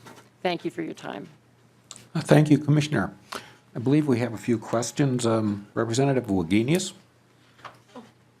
Thank you, Mr. Chair. You brought up the 28-cent fee increase that hasn't been included in this bill. And I was just wondering if this pot of money that you want to increase is used for source water protection plans and implementation for municipal wells and for communities that don't now have source water protection plans. Mr. Chairman and Representative Wagenius, I have to apologize that I'm not as familiar yet with which water supplies are included in this fee proposal. I believe that the answer to that is yes, but I would ask any of my staff who are here to quickly correct me if I'm not correct about that. We can certainly get back to you with a definitive answer. Well, I think it would be Representative.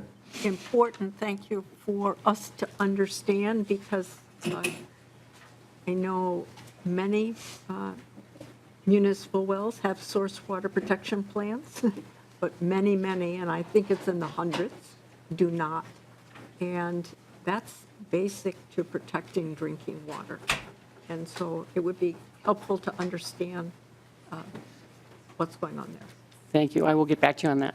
Representative Hausman. Thank you, Mr. Chair. Sometimes the numbers seem so daunting in these budget discussions, but I'm struck in the letter from Ms. Malcolm that's in our packets.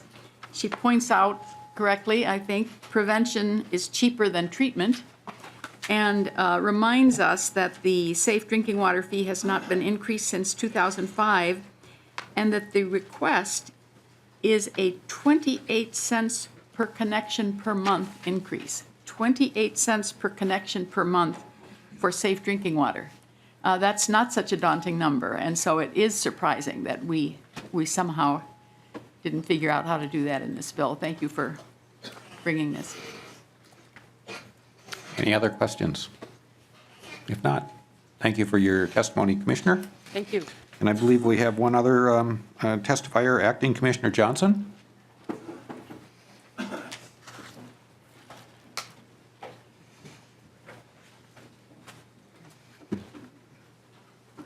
Welcome back, Acting Commissioner. Could you please identify yourself again for the record? Thank you, Mr. Chair. Chuck Johnson. I'm Acting Commissioner at the Minnesota Department of Human Services.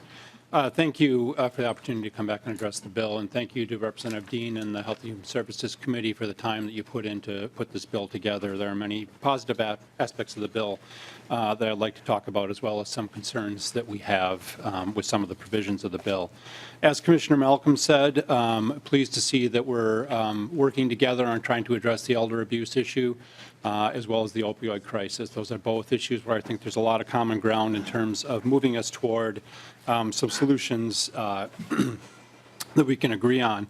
From the Department of Human Services perspective, within the elder abuse, there are several priorities we have from a funding perspective that we think are really critical items to ensuring that we're really addressing this problem and really putting some resources in the hands of seniors and their families across Minnesota, including funding of staff for the Ombudsman for Long-Term Care, as well as funding for the Minnesota Adult Abuse Reporting Center, the MARC Center, which will need to expand in order to really incorporate as a single stop for all reports for adult abuse, including those in the MDH, Department of Health regulated areas, as well as some money to help us better coordinate reporting with law enforcement and funding to help counties manage their end of this business. We talk a lot about what we're doing, what the Department of Health is doing, but counties also do a lot of investigation of vulnerable adults, and they need to have the resources to be effective at that as well. Within the opioid crisis area, we're pleased that the committee did include a project that will help us use essentially general practitioners and family doctors to make it a little bit easier to get some folks into treatment more quickly, and we think that's a positive move forward. The governor put forward a comprehensive package that included prevention, treatment, and law enforcement investments. We hope that the package we get out of session also includes that kind of a balanced approach. As Commissioner Malcolm said, both of those issues are issues where the governor would like to have standalone bills that move separately, so we're able to address them in a fashion that represents the shared concern that we all have. The other major issue or major initiative of the governor's that was not included in the bill is the Minnesota Care buy-in proposal. We're concerned that's not included. Believe that given where we're looking toward 2020 with the reinsurance money running out, that we're going to have an issue we need to address in the individual market. We put this proposal forward. We think it's a common sense way to address that crisis, but we also understand that it's not necessarily the only way. We just wanted to have an option out on the table for people to consider. Provide better access to care at a cheaper cost than we're looking at in the individual market right now. Related to this is also the repeal of the provider tax that the governor proposed to repeal, the sunset. Again, when you all come into session next year, you'll be looking at a much different forecast horizon without the provider tax in place, and there'll be a lot of challenges from the perspective of trying to manage going forward with the costs of health care in our state. We believe that now is the time to take action on that as well. Several items that we're really pleased that the House is including in its bill: the governor's initiative around program integrity for non-emergency medical transportation. This is an area where we've had some issues. Provide some more audit oversight of those programs. We think that's appropriate, as well as the work with the funding of the Consolidated Chemical Dependency Treatment Fund, which is really a fiscal effort to make more transparency in how those dollars are used. Also, I want to mention, it's not in this bill, it's actually in the education bill, but the inclusion by the House of the school-linked mental health grants. That's another critical priority. It's been a really popular initiative both on the mental health side of the world and within education. We did include some staff with that proposal that are not included in the House bill. We think that's really critical to have those staff included. We have one person who would be essentially operating a $16 million grant program going forward if these funds are provided. We're also pleased that the proposal in front of you has some work to help us address our federal compliance within the Child Care Assistance Program, leveraging some federal money that's available to help us do that work together, and we've worked with Representative Dean and others to bring this together. There's a couple of pieces the House bill does not address that we're concerned about. One is the health and safety for the legal non-licensed provider. It's a federal requirement. We think it's critical to ensure that kids who are in legal non-licensed care are getting adequate care, as well as tying the child care assistance program rates to the current market survey. So we're in compliance with the federal government in keeping up with the most recent rate survey. A few other items that were not in the governor's budget but are in this bill that I want to mention briefly as well. The inclusion of the electronic visit verification system. This is an important item. It's also federal compliance, creates some savings. This really creates some program integrity within some of our home-based services. Our letter to the committee accidentally left out the paragraph on the disability waiver rate system, which you spent some time talking about earlier. That the governor does not have a position on DWRS, but we have been working with legislators, with the advocates, with the provider groups to put together solutions that really, from our perspective, what we can do is help try to put us in a position to get something that CMS will approve, which is obviously the concern after what happened last year. As well as see a positive investment in the workforce for these critical services. We're also pleased the bill includes a small amount of money for the child residential facilities, plugging a gap that was created at the end of last session, and we think that's important that that gets taken care of as well. We're disappointed the bill didn't include the rate increase the governor proposed for personal care attendants. We have all heard about the workforce crisis for people with disabilities, the inability sometimes to get to work, to be able to get out of bed in the morning, to take care of themselves. This is a relatively modest rate increase, but we think it's important to keep up with the needs of people who depend on PCAs. Also, the child support fee item, the federal government has raised the fee for child support. That was not included in the bill. We think if the legislature takes no action there, that is actually ends up being a cost to the counties on how it plays out. And then finally, there are a number of items in the bill that we have concerns about and are problematic for us going forward that were also not a governor's initiatives.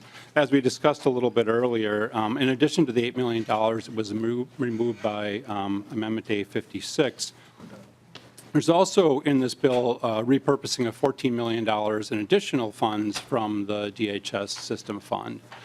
These are funds that we had dedicated to our direct care and treatment area toward patient and staff safety initiatives, as well as development of electronic health record for that part of our department.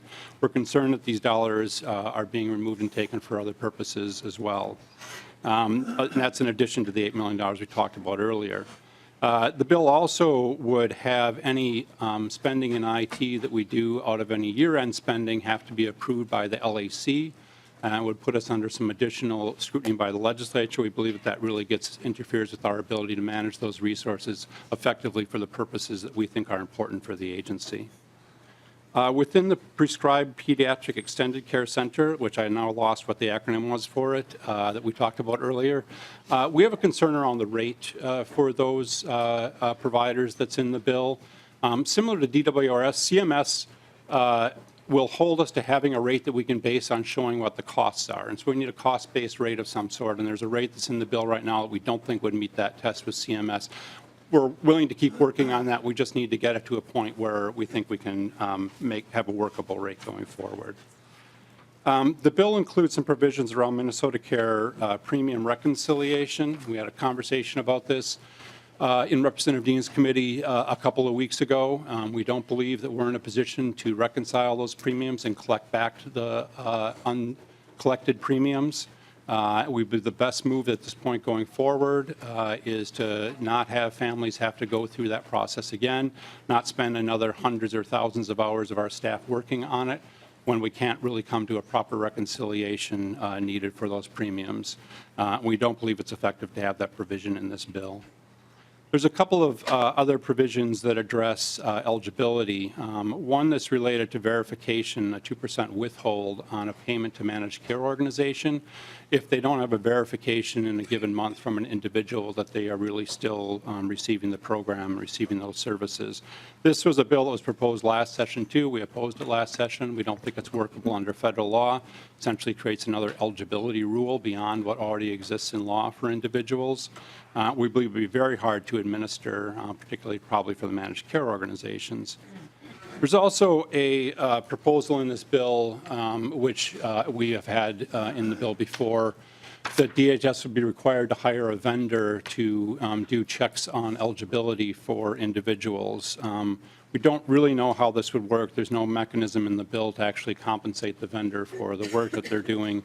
It seems duplicative of a number of projects or programs we already have in place to check against existing data to determine whether or not people remain eligible for the programs that they're in, and would also get in the way of our continued work to do IT upgrades to our systems, which will already be challenging if the $22 million of IT funding that this bill takes out is lost through the legislative process.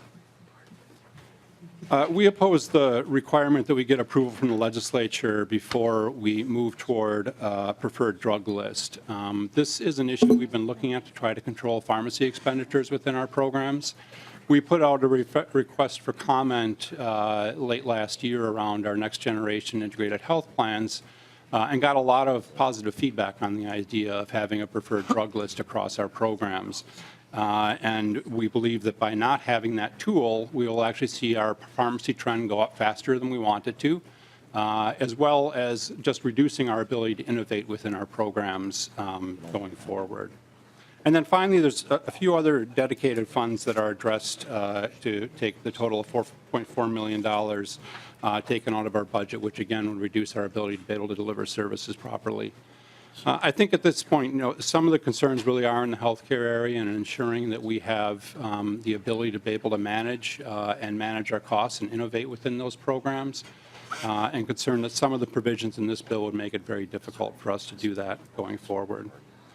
So thank you for taking the time to listen to me today, consideration of these comments. I appreciate the work. We will continue to work with you going forward and hope to get a good Health and Human Services bill at the end of session. Thank you. Thank you, Commissioner Johnson. Any questions for Commissioner Johnson? All right. Thank you, Commissioner. I am not aware of any other people that wanted to testify on the bill. So I think at this point, before we go into the final discussion of the bill, it'd be a good time to go back to bringing forward House File 4160 as amended.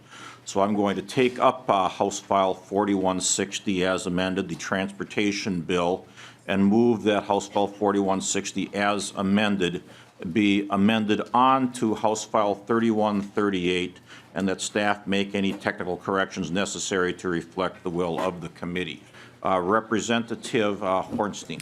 Thank you, Mr. Chair. And just briefly, I know there's been a lot of discussion about, well, transportation and health and how do they relate. And, I have a document, I'll just share it with you, Mr. Chair, not the committee, but from the Centers for Disease Control and Prevention, and talks about transportation and health and the nexus between them. And they say, we know the transportation choices we make play an important role in building and maintaining healthy communities.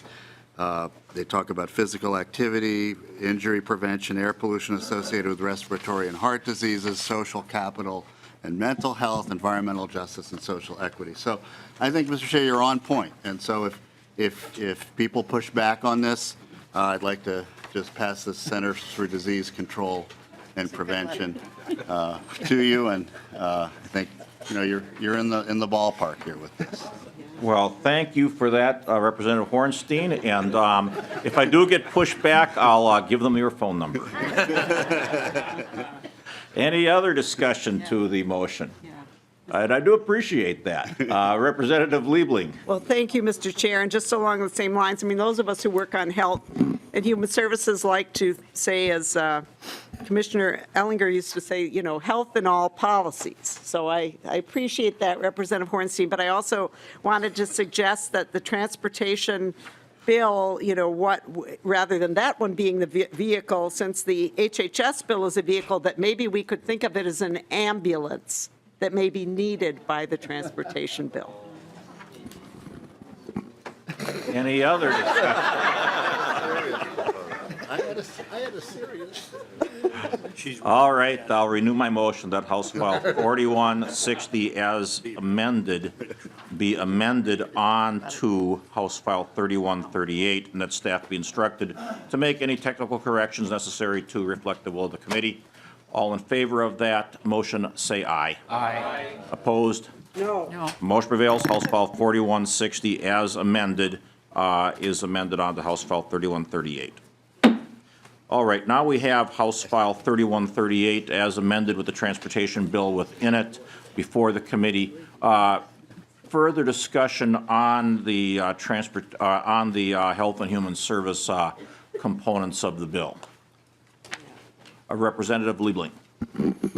Well, thank you, Mr. Chair. And, just, I don't want to talk a lot. I mean, it is a very large bill, and it has a lot of things in it. A lot of them are good things, and it does try to deal with the 7% problem, which is a real problem. As we just heard from the commissioner, it does not try to deal with the problem of increasing rates for personal care attendants. That's a significant oversight. But the real, it is a bill that misses some opportunities, but more importantly, I think it has some real poison pills in it. And one of the biggest shortcomings, I think, is that if people look to a Health and Human Services bill to help provide health care and expand health care for people in the state who need it, this bill really falls short. And the way it does that in particular is that it not only doesn't include the Minnesota Care buy-in,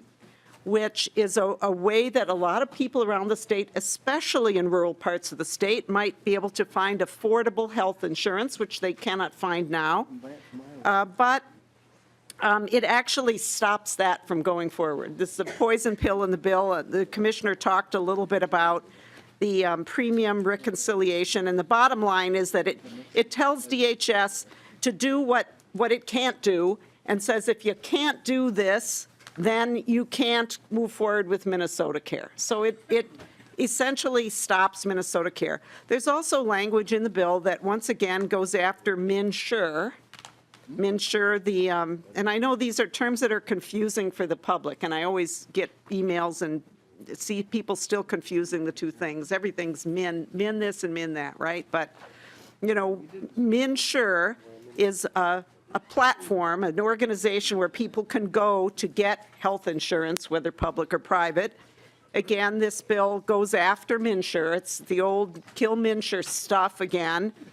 And then prevents the administration from moving forward with a program that would help people get health insurance who don't have it. So while this bill, I appreciate that this bill does a lot of good things. I appreciate that the funding in the bill is, not fake funding. That's good to see that the numbers seem to be, pretty solid, and that Representative Dean has made some real efforts to deal with some real knotty issues. There are these poison pills, and I don't think this is not a game to Minnesotans who watch us here and are struggling with how they're going to have access to health care. This legislature spent $800 million trying to bring down the cost of health insurance for people who are paying full freight.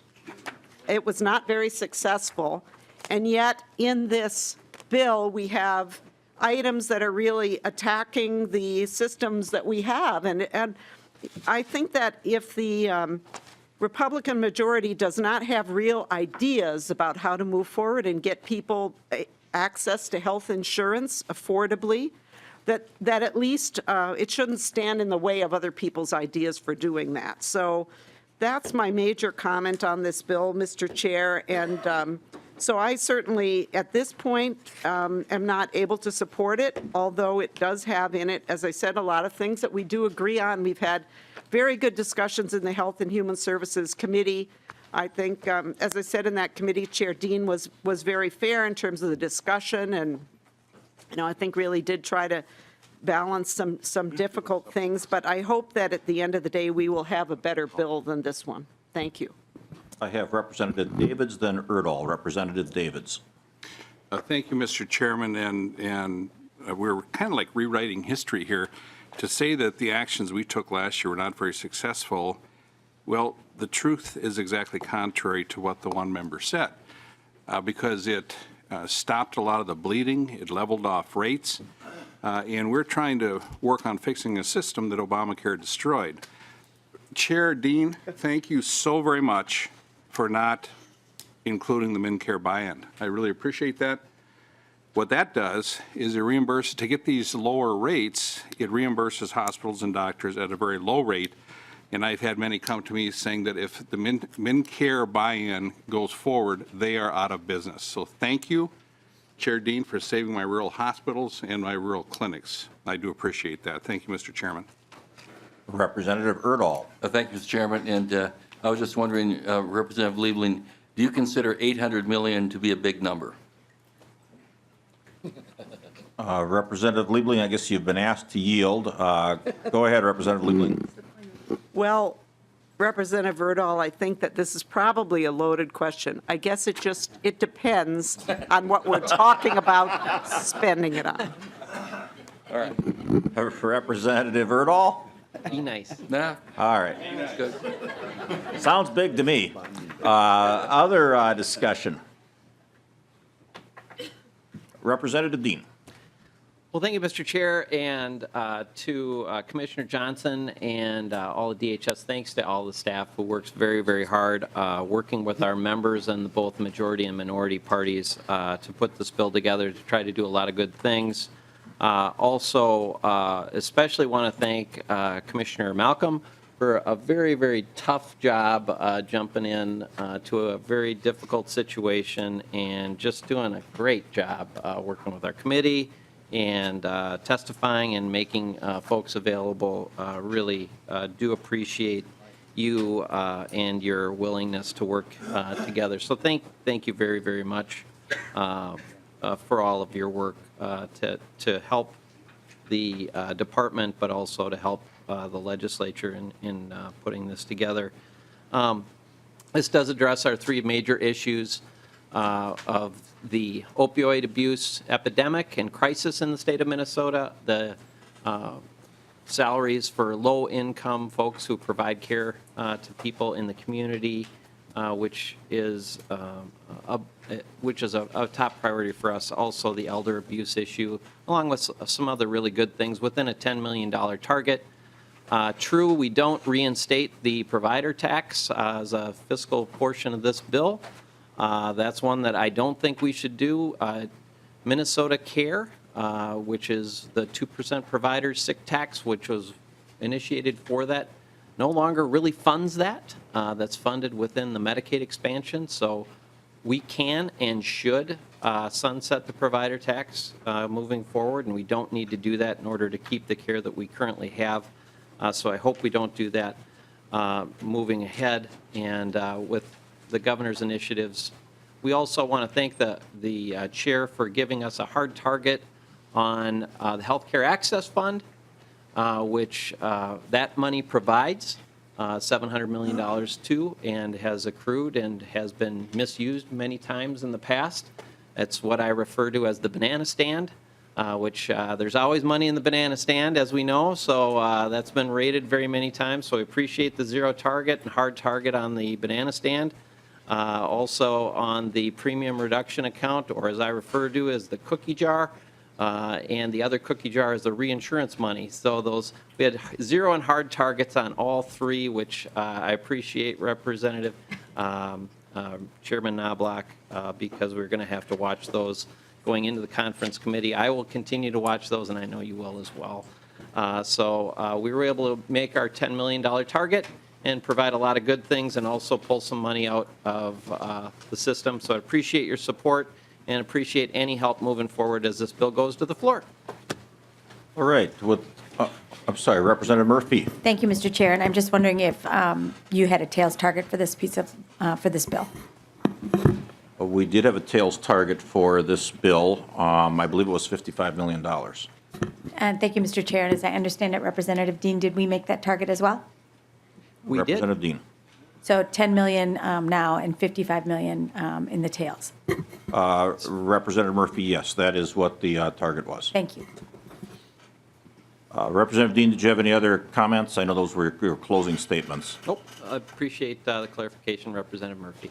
Okay. With that, Chair Dean renews his motion that House File 3138, as amended, be referred to the General Register, and that staff make any technical corrections necessary to reflect the will of the committee. All in favor, say aye. Aye. Opposed? No. Motion prevails. House File 3138, as amended, is referred to the General Register. And members, we will see you after session tomorrow. Wait for the announcement on the floor. Remember also, there will be a meeting at 10 a.m. Friday morning. With that, we are adjourned.